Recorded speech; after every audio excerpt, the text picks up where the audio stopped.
Hello everyone, good afternoon. Welcome to exam ministries paper discussion part 2। कल हम लोगों ने 1 to 50 क्वेश्चंस डिस्कस करे थे और हमारे साथ प्रिया मैम थी और हम आपको बताने की कोशिश कर रहे थे कि एज अ कैंडिडेट आपको क्या माइंडसेट रखना चाहिए, क्या गेसवर्क होना चाहिए जिससे कि हम ज़्यादा से ज़्यादा आंसर्स करेक्ट कर सकें। पेपर का काफ़ी एनालिसिस हो चुका है, हमने भी सोचा तो कल जैसे हम लोग डिस्कशन कर रहे थे कि पेपर देखने में थोड़ा सा इजी लगा था, लेकिन जब उसको सॉल्व किया, जब हम आंसर्स करने लगे तो पता चला कि वो उतना डिफिकल्ट नहीं है। काफ़ी लेयरिंग है क्वेश्चंस में, काफ़ी डेप्थ है क्वेश्चंस में।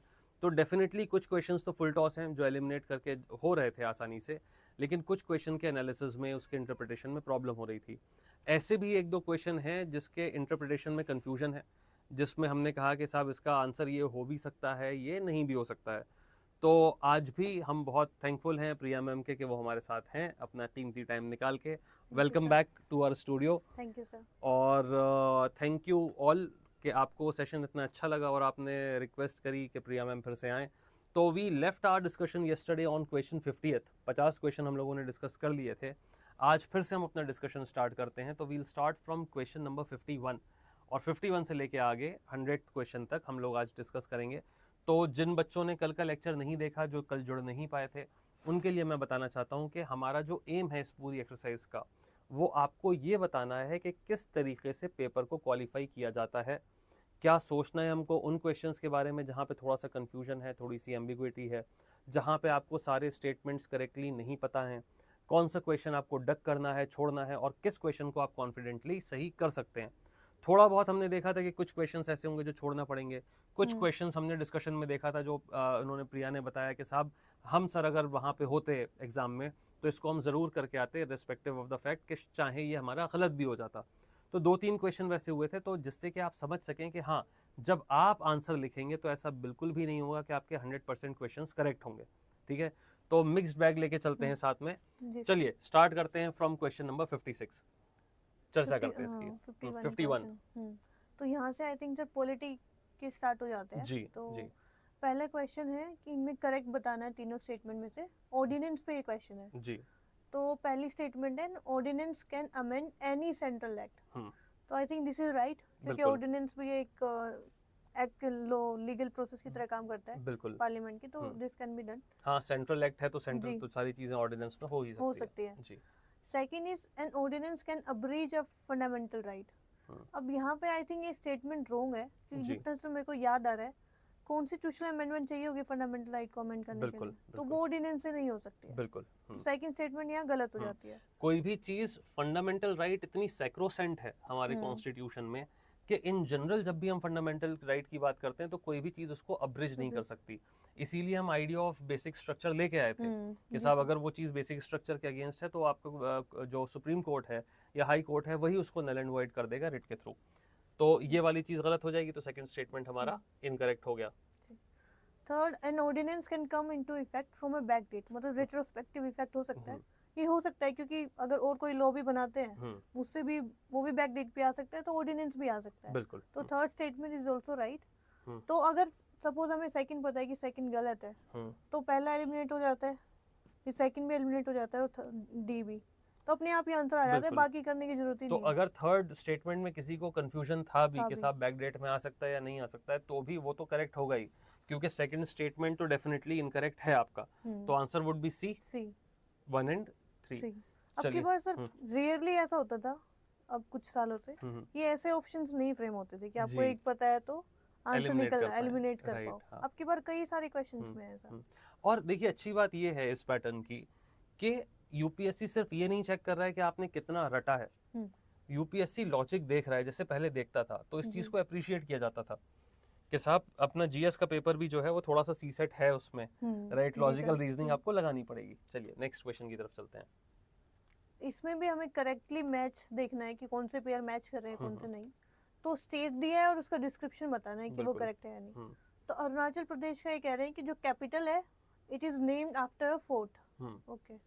Arunachal Pradesh, I think Itanagar it is there, बिल्कुल ईटानगर है। And the state has 2 national parks. Okay. I am doubtful sir कि फोर्ट पे अगर ईटानगर को तोड़ के देखें, ईटा प्लस नगर, ईट में भी हो सकता है कि ईटा I am फोर्ट, not- हाँ ईटा फोर्ट वहाँ ईटा पे हो है, सकता है बिल्कुल फोर्ट, बिल्कुल ईटा फोर्ट है। एंड द और स्टेट 2 नेशनल पार्क तो हैं ही जी, दो अरुणाचल तो प्रदेश में, ठीक है। ठीक है।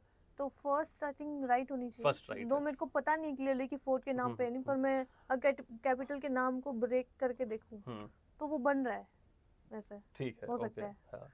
Second is Nagaland, the state came into existence on the basis of constitutional amendment act. Clearly तो सर याद नहीं है मेरे को, बट आई थिंक है शायद ये, this is the correct statement. मैंने clearly I am not able to recall it. And third is Tripura. Initially a Part C state, it became a centrally administered territory with the reorganization of states in 1956 and later attained the status of a full-fledged state. ये मेरे को याद है, कहीं ना कहीं लक्ष्मीकांत में भी पढ़ा है। बिल्कुल। तो this is the correct, this is correct. Second भी I think correct होना चाहिए, तो all the three statements should be correct. बिल्कुल, आंसर सी ही है इसका, ऑल द 3 है। एक्चुअली ये पॉलिटी के हिस्टोरिकल बैकग्राउंड से है। जनरली बच्चे उस चीज़ को छोड़ देते हैं, और जो आप देखिए बच्चे लक्ष्मीकांत पढ़ते हैं सब लोग, ठीक है, वो अपनी पॉलिटी की बाइबल है। सब लक्ष्मीकांत पढ़ना शुरू करते हैं, सिटीजनशिप से स्टार्ट करते हैं, पार्लियामेंट तक पहुंच के सब बोर हो जाते हैं, और उसके बाद लगता है कि हाँ अब हो गई किताब, और फिर जब नेक्स्ट टाइम सोचते हैं कि पॉलिटी रिवाइज करें तो फिर सिटीजनशिप से स्टार्ट होके पार्लियामेंट तक पहुंच जाते हैं, तो आगे के जो चैप्टर्स हैं, जो शेड्यूल हैं, उसको छोड़ देते हैं।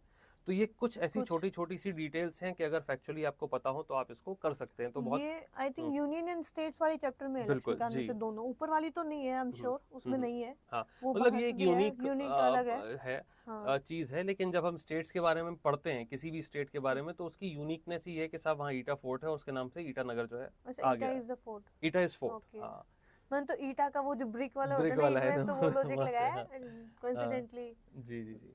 तो ईटा फोर्ट है वहाँ पे, उसकी वजह से ईटा नगर, तो काफ़ी फेमस फोर्ट है अरुणाचल का। तो all the 3 will be the answer. तो एक तरीके से हाँ स्ट्रेट फॉरवर्ड क्वेश्चन था, मतलब आता है तो ठीक है, लेकिन अगर किसी ने ये चीज़ पढ़ी नहीं है, किसी को पता ही नहीं है पार्ट सी क्या है, ये कॉन्स्टिट्यूशनल अमेंडमेंट से नागालैंड बना है, तो फिर वहाँ पे थोड़ा सा कंफ्यूजन हो सकता था, तो छोड़ भी सकते थे उस फैक्चुअल क्वेश्चन को। हो भी सकता है क्योंकि सर उस एरिया से यूपीएससी पूछता नहीं है जनरल क्वेश्चन ना, पॉलिटिक्स है, तो वो न्यू है। हाँ, एक नई टेरिटरी है, तो नहीं भी पता हो सकता। बिल्कुल बिल्कुल। चलिए नेक्स्ट क्वेश्चन की तरफ चलते हैं। ये इजी क्वेश्चन है क्लियरली। इसमें से ये बताना इन तीनों में से कौन से बॉडी जो है कॉन्स्टिट्यूशन के प्रोविजंस में मेंशन है, पार्ट है। तो इंटर स्टेट काउंसिल है डेफिनेटली, आई थिंक 263 आर्टिकल है जितना याद है मेरे को। National security council and zonal councils तो नहीं है, जोनल काउंसिल तो आई थिंक एक्ट से बनी है जितना याद है। एग्जीक्यूटिव, हाँ अच्छा एग्जीक्यूटिव है, तो 2 और 3 तो नहीं है, सिर्फ ओनली 1 होना चाहिए इसका। बिल्कुल, इसका आंसर ओनली 1 ही है। और मज़ेदार चीज़ ये है कि एक तो ये बहुत इजी क्वेश्चन था, अगर आप पॉलिटी पढ़ लें तो आप zonal council, inter state council ये पढ़ते ही पढ़ते हैं, और उसमें जो हम डायमेंशन देखते हैं कि क्या पूछा जा सकता है, तो एक तो उसका स्ट्रक्चर पूछा जा सकता है, दूसरी चीज़ यही पूछी जाती है कि भाई कॉन्स्टिट्यूशनल है कि स्टैट्यूटरी है, एग्जीक्यूटिव एक्शन चाहिए। तो अगर ये भी नहीं आता है तो इसका मतलब आपकी तैयारी थोड़ी कच्ची थी, ये शैलो थी। मतलब ये एक ऐसी चीज़ है, और बहुत मज़ेदार चीज़ ये है कि प्रीवियस ईयर क्वेश्चन है जी सर, पूछा ही जा चुका है। जैसे प्लानिंग कमीशन पूछा था, नीति आयोग भी पूछा था, नीति आयोग पूछा था, बिल्कुल। तो ऐसे इजी से क्वेश्चंस हमारे आते हैं। तो अगर ऐसे क्वेश्चन आप ड्रॉप करते हो या गलत करते हो तो फिर कट ऑफ से मतलब फ्रेम से बाहर होने के चांसेस ज्यादा हो जाते हैं। बेसिक आप अफोर्ड नहीं कर सकते गलत करना। चलिए नेक्स्ट चलते हैं।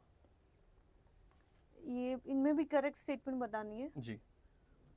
सो बेसिकली फर्स्ट जो स्टेटमेंट है वो ये कह रही है कि ऐसा कॉन्स्टिट्यूशन में मेंशन एक्सप्लिसिटली कि क्या-क्या गवर्नर की डिस्क्रेशनरी पावर्स होती हैं। अब ऐसा question this type of statement UPSC हर साल पूछती है। वो कहेंगे या तो कॉन्स्टिट्यूशन डिफाइंस कि माइनॉरिटी डिफाइन है या नहीं है, अनटचेबिलिटी डिफाइन है नहीं, रिपीटेडली है, या फिर एक्सप्लिसिटली मेंशन है ये चीज, तो वो गलत होती है स्टेटमेंट। कॉन्स्टिट्यूशन इतनी बड़ी, इतनी माइन्यूट चीजें उसमें मेंशन नहीं होती।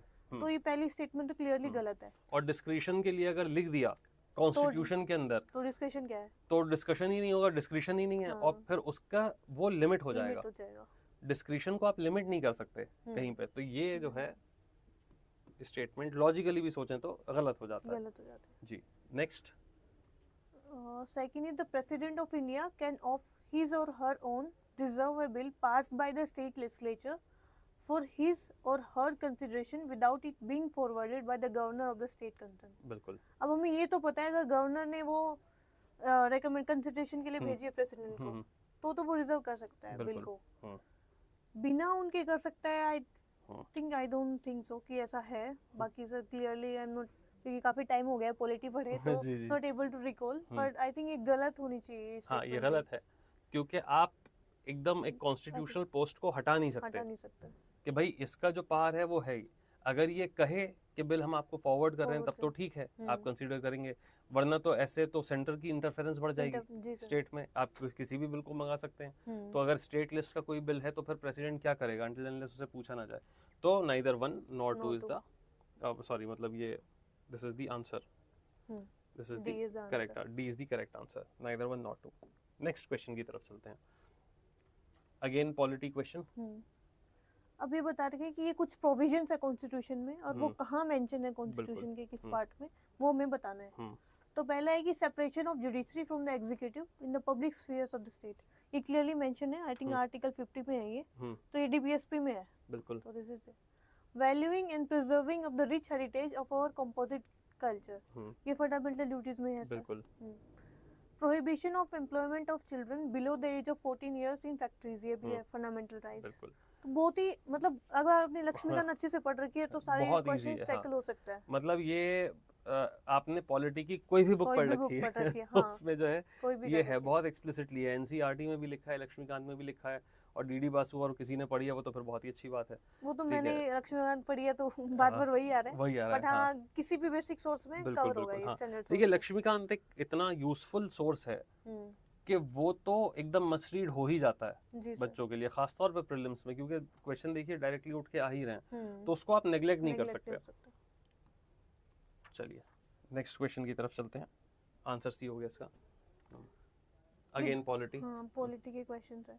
With reference to the Constitution of India, if an area in a state is declared as scheduled area under the 5th schedule, तो कुछ प्रोविजंस हमें बताने कि वो सही है या नहीं। The state government loses its executive power in such areas and local body will assume total administration। ये तो एक सेम स्टेटमेंट होगी, और ऐसा नहीं होगा कि स्टेट गवर्नमेंट का पूरा रोल ही खत्म हो जाए, फिर इतनी मतलब ऑटोनॉमी नहीं दे सकते वैसे भी। तो first statement is wrong clearly. भाई शेड्यूल्ड एरिया को शेड्यूल्ड हमने बोला ही इस वजह से है क्योंकि भाई उसको कुछ सेपरेट हमने पावर्स दे रखी हैं। ट्राइबल एरिया है, वहाँ पे ट्राइबल जो असेंबली होती है उसकी ज़्यादा से होती है, और एक्सटर्नली कोई आके उसको नहीं हटा सकता। अगेन ये बिल्कुल वैसी बात है कि भाई डिस्क्रिशनरी पावर होगी कि नहीं होगी, प्रेसिडेंट डायरेक्ट ले सकता है कि नहीं ले सकता है, तो प्रेसिडेंट स्टेट की चीज़ इसीलिए नहीं ले सकता है कि फिर सेंटर कंट्रोल कर लेगा। तो ये जो चेक्स एंड मेजर्स जो हैं अपनी पॉलिटी में, वो भी उस लिहाज से भी अगर सोचा जाए तो टोटल एडमिनिस्ट्रेशन जो है अज्यूम नहीं किया जा सकता वहाँ पे। तो फर्स्ट स्टेटमेंट एब्सोल्यूट पावर्स हो जाएंगे सर लोकल बॉडी के पास, जी बिल्कुल, तो वो नहीं हो सकता। हाँ।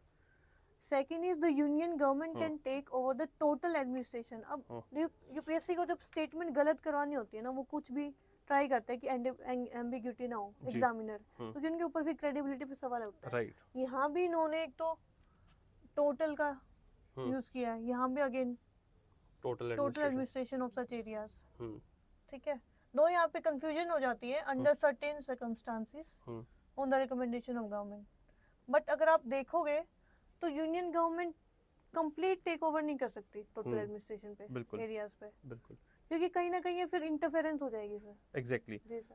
तो नाइदर वन नॉर टू, थोड़ा सा इजी क्वेश्चन था। आप लॉजिकली सोचें तो आप इसको कर सकते थे कि किसी भी तरीके से जो शेड्यूल्ड एरियाज हैं आपके, जो ट्राइबल एरियाज हैं, उसको आप नहीं टच करेंगे, टोटली कंट्रोल नहीं कर सकते, क्योंकि अपने जो इंडिजिनस ट्राइब्स हैं उनकी अपनी ऑटोनोमस बॉडीज़ हैं, उनके लाइफ में फिर हमारा इंटरफेरेंस बढ़ जाएगा। तो वो हमारा हिस्सा बने ही इसलिए थे कि हम उनको वो स्टेटस दें, वो इज्जत दें। प्लस वहाँ पे लिखे है अंडर सर्टेन सर्कमस्टांस, तो वो तो एम्बिग्यूटी है, तो उसका फायदा उठा के मिसयूज भी किया जा सकता है। बिल्कुल बिल्कुल, हाँ, पर सर्टेन सर्कमस्टांसेस कुछ भी हो सकते हैं। हाँ, कुछ भी हो सकते हैं वो तो। चलिए आगे चलते हैं, अगेन पॉलिटी। ये 10 पॉलिटी के ही चल रहे हैं हमारे शायद, इसमें नहीं सर, मतलब पॉलिटी मतलब ये मिक्स्ड एक तरीके से मान लीजिए, इकोनॉमी और पॉलिटी, क्योंकि यहाँ पे मिनिस्ट्री है तो बेसिकली उसका पॉलिटिकल एस्पेक्ट पूछ लिया है, तो इकोनॉमी में भी आप इस चीज को पढ़ेंगे और पॉलिटी में भी पढ़ेंगे। सर इन जनरली जो मैच द फॉलोइंग वाले होते हैं ना, इनमें पेयर्स, यूपीएससी जनरली क्या करता है, इंटरचेंज कर देता है चीजों को, राइट। तो आई थिंक यहाँ पे भी कुछ ऐसा होना चाहिए। The national automotive board, ministry of commerce and industry, I think इसमें तो नहीं होना चाहिए, अगर वो व्हीकल्स है ऑटोमेटिव बोर्ड से रिलेटेड है तो वो कॉमर्स एंड इंडस्ट्री में तो फिट नहीं बैठता है अगर रोल की बात करें। तो I think this should not be there, first का रॉन्ग है। Second the coir board, coir board तो आई थिंक वो कोयर जो कोकोनट के वो होते हैं उनसे ना, तो it should be something MSME या एग्रीकल्चर से रिलेटेड कुछ होना चाहिए, एमएसएमई। बल्कि यहाँ मिनिस्ट्री ऑफ हैवी इंडस्ट्रीज दे रखी है तो ये इसका होना चाहिए। I think this should be, ये ऐसे होना चाहिए बिल्कुल। और कोयर बोर्ड का एमएसएमई होना चाहिए। देखो सही उन्होंने यहाँ पे भी ऐसे ही कर रखा है कुछ ऊपर नीचे। तो national centre for trade information, trade information I think ministry of commerce होना चाहिए। Ministry of commerce and industry होगा क्योंकि ये दोनों तो नहीं है, तो आंसर तो हमको पता चल गया। ऊपर से ट्रेड की बात हो रही है तो कॉमर्स और इनमें तो होना ही चाहिए बिल्कुल। तो ये यहाँ पे होना चाहिए, इन्होंने इंटरचेंज कर रखा है ये चीजें। तो वो ऐसे पकड़ा जा सकता था मतलब इस चीज को बहुत आसानी से, क्योंकि यहाँ पे सिमिलैरिटी नहीं है, बहुत डिसिमिलर चीजों को जो है यहाँ पे सामने पूछा गया है अंदाजा देने के लिए कि यार देखो नहीं होगा। प्लस सर अगर पीवाईक्यू कर रखे आपको पता है कि यूपीएससी जनरली ऐसा गेम करता है, इंटरचेंज कर देता है। तो आप पेपर में देखोगे तो कॉन्शियसली ट्राई करने की कोशिश करोगे यार मिसमैच तो नहीं है। हाँ राइट, तो इसका आंसर है D, none of the above. ये बहुत अच्छे से जो है आपने इस क्वेश्चन को पकड़ा। Next question, consider the following subjects in the constitution of India. ठीक है, इसमें बेसिकली हमें ये बताना है, ये 3 सब्जेक्ट्स दे रखे हैं, सब्जेक्ट्स दे रखे हैं, तो किनको अमेंड करते टाइम स्टेट्स की, जैसे कुछ फेडरल सब्जेक्ट होते हैं ना जिसमें 2/3 मेजोरिटी तो चाहिए होती है, लेकिन हाफ ऑफ द स्टेट्स की सिंपल मेजोरिटी भी चाहिए होती है 85। तो वो बताना है कि इन 3 प्रोविजंस में से कौन से में है कौन से में नहीं है। तो list 1 union list in the 7th schedule, obviously 7th schedule क्योंकि कहीं ना कहीं फेडरल जो पावर्स है स्टेट की उस पे इम्पैक्ट डालेगा तो उनकी तो रेटिफिकेशन चाहिए होगी बिल्कुल। तो first should be there. Second, extent of the executive power of a state, again state से रिलेटेड उनकी पावर से एम्पर हो रही है तो सेकंड भी होना चाहिए I think. Third, conditions of the governor's office, ये आई थिंक इसमें रेटिफिकेशन नहीं चाहिए, इसमें आई थिंक 2/3 से ही चल जाता है ये। आई am not sure about this sir, third वाला, बट पहले 2 में तो होना चाहिए। So I'll go with 1 and 2 जहाँ तक है, 50-50 बनता है इसमें मेरा तो। हाँ मतलब अगेन ये वो वाला क्वेश्चन है जिसको आप छोड़ के नहीं आ सकते। हाँ छोड़ अंदाजे में। सर ये मेरे को तो क्लियरली चलो याद नहीं क्योंकि टाइम हो गया पॉलिटी पढ़े, तो उसमें क्लियरली चीजें दे रखी बिल्कुल बिल्कुल। हाँ किसमें चाहिए किसमें नहीं चाहिए, प्रॉपर लिस्ट दे रखी है। अभी जिसने एग्जाम दिया होगा उनको ये चीज पता होना चाहिए, बहुत क्लियरली पता होना चाहिए। आंसर इसका ए ही है। ठीक है, थर्ड पार्ट में आपकी स्पेशल मेजोरिटी में रेटिफिकेशन नहीं चाहिए होता है स्टेट्स का। चलिए नेक्स्ट की तरफ चलते हैं। तो पॉलिटी अगर देखा जाए तो काफी इजी स्टैटिक क्वेश्चंस पूछे हैं, मतलब ऐसा क्योंकि सर ये सोर्स में से है। हाँ राइट, आप स्टैंडर्ड सोर्स पढ़ते हैं ना उनमें से ये चीजें कुछ मतलब जैसे कुछ एकदम आउट ऑफ द बॉक्स किसी मीनिंग का इंटरप्रिटेशन, किसी वर्ड का इंटरप्रिटेशन पूछ लेते हैं आजकल यूपीएससी में, और वो बहुत कंफ्यूजिंग हो जाता है कि क्या सही पर्सपेक्टिव है उसका। एक बार जैसे राइट्स में पूछ लिया था, कॉन्स्टिट्यूशनल राइट है कि लीगल राइट है कि फंडामेंटल राइट है, वहां पे कंफ्यूज हो जाते हैं लोग।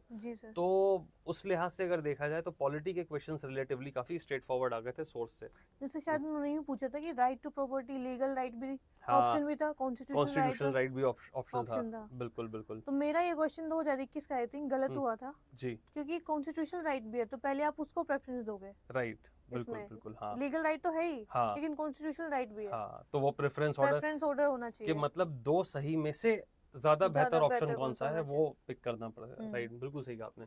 चलिए आगे चलते हैं। इसमें भी करेक्ट बताने कौन सी स्टेटमेंट करेक्ट है। फेडरलिज्म से बहुत ज्यादा सवाल नहीं आ गए इस बार, घूम फिर के कहीं ना कहीं फेडरलिज्म जो है चलता रहता है न्यूज़ में भी, गवर्नर प्रेसिडेंट गवर्नर प्रेसिडेंट। बिल्कुल बिल्कुल। With reference to the Indian polity consider the following statements. The governor of a state is not answerable to any court for the exercise and performance of the powers and duties of his or her office. I think ये correct होना चाहिए क्योंकि उनको function करने के लिए independence चाहिए। तो as long as you are in the post, हाँ तो उसमें। Second, no criminal proceeding shall be instituted or continued against the governor during his or her term. ये भी ठीक है, तो both president governor दोनों के लिए। Third, members of the state legislature are not liable to any proceedings in any court in respect of anything said within the house. This is also correct, sir. ये तो मतलब ये 3 वो statement हैं जो एग्जैक्टली किताब के अंदर लिखे हुए हैं, उठ के आए हैं। वर्डिंग भी यही है, वर्डिंग भी यही है बिल्कुल, क्योंकि पॉलिटी एक ऐसी चीज है जिसका इंटरप्रिटेशन बहुत अलग अलग तरीके से किया जा सकता है। तो वहाँ पे वर्डिंग्स का करेक्ट होना बहुत इंपॉर्टेंट है। जहाँ पे एक टर्म थोड़ा सा इज और आर का भी अगर डिफरेंस हुआ तो भी लीगल लैंग्वेज में चेंज हो जाता है। तो इसलिए आप हमेशा देखेंगी कि जो बुकिश लैंग्वेज है वही यहाँ पे जो है पूछी जाती है। तो उस लिहाज से आंसर इसमें हो गया 1, 2 एंड 3, राइट? जी sir. Answer would be D in 59। Next question की तरफ चलते हैं। प्लस सर मेरे को क्या लग रहा है, जैसे पॉलिटी का क्वेश्चन था ना, तो अब डिपेंड करता है किसने कितना रिवीजन किया, कितनी बार, उसके क्वेश्चन ठीक होंगे।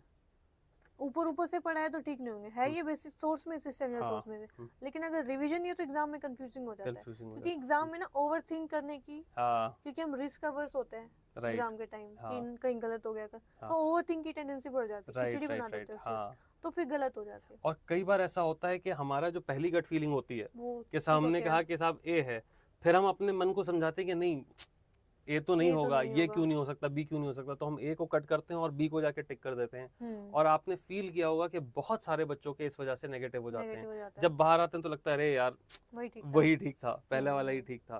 तो ये लैक ऑफ रिविजन की वजह से होता है। तो ये बहुत अच्छा पॉइंट जो है आपने बताया कि हाँ देखने में आसान लग रहे हैं लेकिन भूलने की प्रोबेबिलिटी रहती है। नेक्स्ट क्वेश्चन की तरफ चलते हैं। अच्छा, मुझे ऐसा लगता है कि जो पॉलिटी के इस टाइप के क्वेश्चंस हैं वो लैक ऑफ रिवीजन की वजह से गलत करना एकदम पाप है। जी सर। है ना? क्योंकि ये तो वो है जो आपको आता है। ऐसी बहुत सारी चीजें, अब जैसे हमने ज्योग्राफी के वो लोकेशंस देखी थी, लेक्स वाली, इक्वेटर वाली, वो आपको नहीं पता होंगी, क्योंकि इतने साल से हम ज्योग्राफी पढ़ा रहे हैं, सारी लेक्स हमको याद नहीं है, और क्यों याद हो किसी भी जगह की। तो वो अगर पता था कि भाई लेक विक्टोरिया से ही सिर्फ इक्वेटर जाती है तो कर सकते थे, और उसमें भी कंफ्यूजन था कि हो सकता है कि भाई विक्टोरिया बहुत फेमस है, छोटी सी कोई और लेक उससे पास हो जाए, तो वहां पे आप रिस्क नहीं ले सकते। इस वजह से पॉलिटी, खास तौर पे पॉलिटी, मॉडर्न हिस्ट्री, इसके आंसर्स आपके जरूर सही होने चाहिए, क्योंकि डायरेक्ट उससे आते हैं, डायरेक्ट उसी से आते हैं, आपको अलग से लॉजिक और कॉमन सेंस नहीं लगाना पड़ता। बिल्कुल सही बात है। चलिए आगे चलते हैं। इसमें बताना है कि ये 4-5 एक्टिविटीज दे रखी हैं, petroleum and natural gas regulatory board regulate करती है इनको या नहीं करती? हाँ, बिल्कुल। अब क्या है sir, petroleum and natural gas regulatory board, ये लोगों को मतलब पता होना चाहिए अगर किसी ने पीवाईक्यू किया है। राइट। पीवाईक्यू में आया था, आई थिंक स्टेटमेंट भी यही थी कि वो क्रोनोलॉजी में ऐड करना था। अच्छा। कि कौन सी बॉडीज पहले बनी थी। अच्छा, तो क्रोनोलॉजी में ये कह रखा था आई थिंक यूपीएससी ने कि ये सबसे पहली बॉडी बनी थी इंडिया में इंडिपेंडेंस के बाद। तो ऐसा कुछ था स्टेटमेंट। ठीक है। तो अगर आपने कर रखे पीवाईक्यू ऑप्शंस में भी कंटेंट है, आपके बेसिक जो इनका वर्किंग है कि क्या फंक्शन है वो पता होना चाहिए। बिल्कुल। तो ये चांसेस है कि ये ठीक हो जाए, वरना तो गलत हो सकता है क्वेश्चन। तो पहली एक्टिविटी है production of crude oil, and second मैं एक बार सारी पढ़ लेती हूँ। Second, refining, storage and distribution of petroleum. ये तो आई थिंक क्लियरली है इनका, क्योंकि रेगुलेट करता है, तो ये सारी एक्टिविटीज, चेन ऑफ एक्टिविटीज को रेगुलेट करता है। Marketing and sale of petroleum products को भी रेगुलेट करता है ये board. Fourth is production of natural gas. तो रही अब डाउट कि प्रोडक्शन में इनका रोल है या नहीं, मतलब क्योंकि प्रोडक्शन के लिए आई थिंक गवर्नमेंट वो कुछ टेंडर या कंपनीज को वो ऑक्शन भी करती है। तो आई डोंट थिंक सो कि रेगुलेटरी बोर्ड उनको ऑक्शनिंग वगैरह करता, मिनिस्ट्री करती होगी मे बी। तो first and fourth should not be there, second and third should be there. But I can get confuse in the exam, मैं सारे भी लगा के आ सकती हूँ, ऑल 4 भी हो सकता है या फिर ओनली 2 भी हो सकता है। तो फिलहाल के लिए I will go with only 2। Answer only 2 ही है। इसमें जो प्रोडक्शन वाला एस्पेक्ट होता है वो कंपनीज रेगुलेट करती हैं, और मार्केट प्राइसिंग को रेगुलेट करना कि भाई वहाँ पे कोई फॉल्ट ना हो, वहाँ पे किसी के साथ कोई गलती ना हो, तो वो चीज़ मार्केटिंग, रिफाइनिंग, स्टोरेज, डिस्ट्रीब्यूशन, ये सारी क्या है कि ये होर्डिंग यहाँ पे हो सकती है। होर्डिंग अगर हो गई तो उसका जो है प्राइस आप फ्लक्चुएट कर सकते हैं। तो रेगुलेटरी बोर्ड देखता है कि साहब प्राइजेस का फ्लक्चुएशन किस तरीके से हो रहा है, तो इसका आंसर ओनली 2 है उसमें। ठीक है, नेक्स्ट क्वेश्चन की तरफ चलते हैं। नेक्स्ट क्वेश्चन से पहले हम आप लोगों को ये बताना चाहते हैं कि आज ग्रैंड लॉन्च हो गया है हमारे प्रोग्राम द्रोणा एक्स और विक्रांत एक्स का। द्रोणा एक्स बेसिकली एक ट्रिब्यूट है द्रोणाचार्य के लिए, क्योंकि हमको पता है कि हर अर्जुन को एक द्रोणाचार्य की ज़रूरत होती है, हर एकलव्य को भी द्रोणाचार्य की ज़रूरत होती है। तो जो भी बच्चे एक बार तैयारी कर चुके हैं, सिलेबस पढ़ चुके हैं, और उनको अगर सही मेंटरशिप और सही गाइडेंस नहीं मिल रही है, तो ये एक ईयर लॉन्ग मेंटरशिप प्रोग्राम है जो एक इंटीग्रेटेड प्रोग्राम है प्रीलिम्स और मेंस के लिए। यहाँ पे आपके रेगुलर टेस्ट होंगे और सिलेबस आपको पहले से बताया जाएगा। सीसेट भी इसमें इंक्लूडेड है। तो टेस्ट के बाद आपकी परफॉर्मेंस को देखते हुए आपकी नीड के अकॉर्डिंग आपके मेंटर्स आपको गाइड करेंगे कि कैसे परफॉर्मेंस को एनहेंस किया जा सकता है। और मुझे लगता है कि इतनी लंबी जर्नी होती है एक कैंडिडेट की, वहाँ पे कैंडिडेट बड़ा अकेला सा हो जाता है। जी सर। और मार्केट में सही गाइडेंस की जगह गलत गाइडेंस इस वक्त बहुत ज़्यादा है। सर यूपीएससी को डिफिकल्टी ये बनाते हैं, मिस बनाते हैं। गाइडेंस हो जाता है, बहुत ज़्यादा है। लैक ऑफ गाइडेंस नहीं है आजकल। हाँ। आज का गाइडेंस बहुत है लेकिन वो मिस गाइडेंस है, राइट। तो हम पूरी कोशिश ये करेंगे कि प्रोग्राम बहुत स्टूडेंट सेंट्रिक रहे। जो भी आपके मेंटर्स होंगे वो काफ़ी सीनियर मेंटर्स होंगे जो काफ़ी टाइम से पार्ट हैं इस सिस्टम का, टीचिंग सिस्टम का, या फिर वो लोग होंगे जो खुद या तो ऑफिसर्स हैं, क्वालिफाई कर चुके हैं, या फिर वो लोग हैं जिन्होंने 1 या 2 अपने एटलीस्ट इंटरव्यूज़ दिए हैं। हेड मेंटर हमारे राकेश वर्मा सर हैं जो एडिशनल चीफ सेक्रेटरी रह चुके हैं राजस्थान के, और काफ़ी टाइम से स्टूडेंट्स के साथ इन्वॉल्व हैं और यूपीएससी के एग्जामिनर भी रह चुके हैं। तो ऐसा नहीं है कि क्योंकि वो रिटायर्ड ऑफिसर हैं तो उनका टच छूट गया है एग्ज़ाम से। He is very much in touch of exam, और उनके मेंटर्ड काफ़ी सारे स्टूडेंट्स ऑलरेडी रैंक ला चुके हैं। दूसरा प्रोग्राम हमने लॉन्च किया है Vikrant X, giving tribute to our INS Vikrant. तो जिस तरीके से विक्रांत एक डिस्ट्रॉयर है, उसी तरीके से जो प्रोग्राम है हमारा विक्रांत एक्स, ये है मेंस डिस्ट्रॉयर। तो students who are writing mains this year, उनके लिए हमने विक्रांत एक्स को लॉन्च किया है। ये एक टेस्ट सीरीज बेस्ड प्रोग्राम है जहाँ पे आपको डेली क्वेश्चंस भी दिए जाएंगे। उसका डिस्कशन शाम में किया जाएगा 6 बजे, जिससे कि आपकी डेली प्रैक्टिस चलती रहे। इसी के साथ साथ आपके वीकली मॉक टेस्ट होंगे। वीकली मॉक टेस्ट का डिटेल्ड एनालिसिस होगा, डिस्कशन होगा आपके साथ। आपकी आंसर कॉपीज़ को बहुत ध्यान से चेक किया जाएगा, और जो चेक करने वाले लोग हैं वो लोग नहीं होंगे कि साहब किसी का 3 साल से प्रीलिम्स नहीं हो रहा है, उसको आइडिया नहीं है और उसको जो है बिठा दिया गया है कि एक मॉडल आंसर देके कि भाई साहब इन्होंने जो लिखा है उसकी जगह आप भी लाल पेन से उतना ही भर दीजिए आंसर कॉपी को। तो उससे क्या होता है कि अपना एनालिसिस नहीं समझ में आता है बच्चे को। हम ये बता देते हैं कि भाई लैक ऑफ नॉलेज है, ये लिख देते। तो अगर इतना टाइम होता तो पढ़ ही लेता ना यार वो कैंडिडेट। तो 150 वर्ड में आप सब कुछ नहीं लिख सकते। तो हम ओवर स्टीयरिंग नहीं करेंगे वहाँ पे। हमारा फोकस रहेगा फाइन ट्यूनिंग में कि अगर आपके 3 नंबर आ रहे हैं तो 3 से 4 कैसे आए, 4 से 4.5 कैसे आए, जिससे कि आप फाइनली लिस्ट में आ सकें एक अच्छी रैंक के साथ। तो people who are appearing for mains this year, जिन्होंने अभी प्रीलिम्स दिया है, वो बहुत फोकस के साथ जो है विक्रांत एक्स ज्वाइन कर सकते हैं। डिटेल्स हमारी यहाँ पे QR कोड है, आप यहाँ से देख सकते हैं। हमारा नंबर भी यहाँ पे दिया हुआ है। तो feel free to contact us. अगर आपको कोई भी डाउट्स हैं, कोई भी क्वेरीज हैं, तो आप हमसे पूछ सकते हैं। चलिए साहब आगे बढ़ते हैं। प्रोग्राम का डिस्क्रिप्शन हम बीच बीच में आपको देते रहेंगे, ठीक है। चलिए क्वेश्चन 61, यहाँ से हमारा नया सब्जेक्ट स्टार्ट हो जाता है। बहुत मज़ेदार सवाल था ये। जी सर। अब सर जैसे इकोनॉमी का है ना ये क्वेश्चन, तो अगेन वही कॉन्सेप्ट है, प्राइमरी डिफिसिट, फिस्कल डिफिसिट। इनसे यूपीएससी हर साल क्वेश्चन पूछता है जी। एंड आई थिंक 2 क्वेश्चन है सेम पैटर्न पे, फॉर्मूला सेम ही लग रहा है, राइट। लेकिन ऐसे ही मतलब कैलकुलेशन वाले नहीं आते थे पहले यूपीएससी में। पहली बार शायद उन्होंने पूछा है, बहुत पहले पूछा था एक बार, और बहुत सरप्राइजिंग है कि कैलकुलेशन वाले फॉर्मूला बेस्ड सवाल पूछ लिए, क्योंकि बच्चे उसको नेग्लेक्ट करते जा रहे थे। जी सर। कुछ लोगों ने मार्केट में आके कहना शुरू कर दिया कि साहब आपको स्टैटिक पार्ट पढ़ने की ज़रूरत ही नहीं है। अच्छा। वो सिर्फ करंट अफेयर्स जो है वो हो जाता है, इतने से इशूज तैयार करो हो जाता है। वो चीज़ गलत है। आपकी फाउंडेशन स्ट्रांग होगी तभी जब आप सब्जेक्ट को बहुत अच्छे से समझेंगे, राइट जी। तो चलिए यहाँ पे बात करते हैं। यहाँ पे है कि revenue expenditure is 80,000 crore and revenue receipts government की है वो 60,000 करोड़ जी। गवर्नमेंट ने बोरो की है 10,000 करोड़ एंड इंटरेस्ट पेमेंट है 6,000 करोड़। तो हमें बताना है इसके बेसिस पे कौन सी 3 स्टेटमेंट सही है, कौन सी नहीं। तो रेवेन्यू डिफिसिट इज 20,000 करोड़, ये तो क्लियरली है। रेवेन्यू एक्सपेंडिचर में से अगर रेवेन्यू रिसिप्ट हम माइनस करते हैं तो हमारा आंसर आ जाता है, दैट्स द फॉर्मूला। तो 20,000 पहला ठीक है, तो 80,000 माइनस 60,000 हो गया हमारा, वहीं पे सीधा सीधा।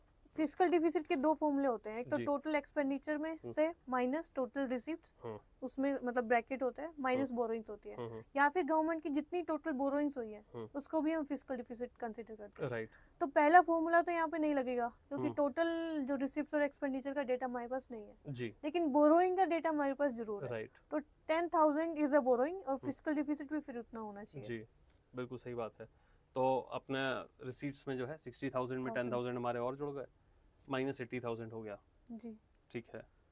प्राइमरी डेफिसिट, प्राइमरी तो वही होता है, फिस्कल डिफिसिट में से इंटरेस्ट पेमेंट हटा देते हैं तो प्राइमरी डिफिसिट आ जाता है।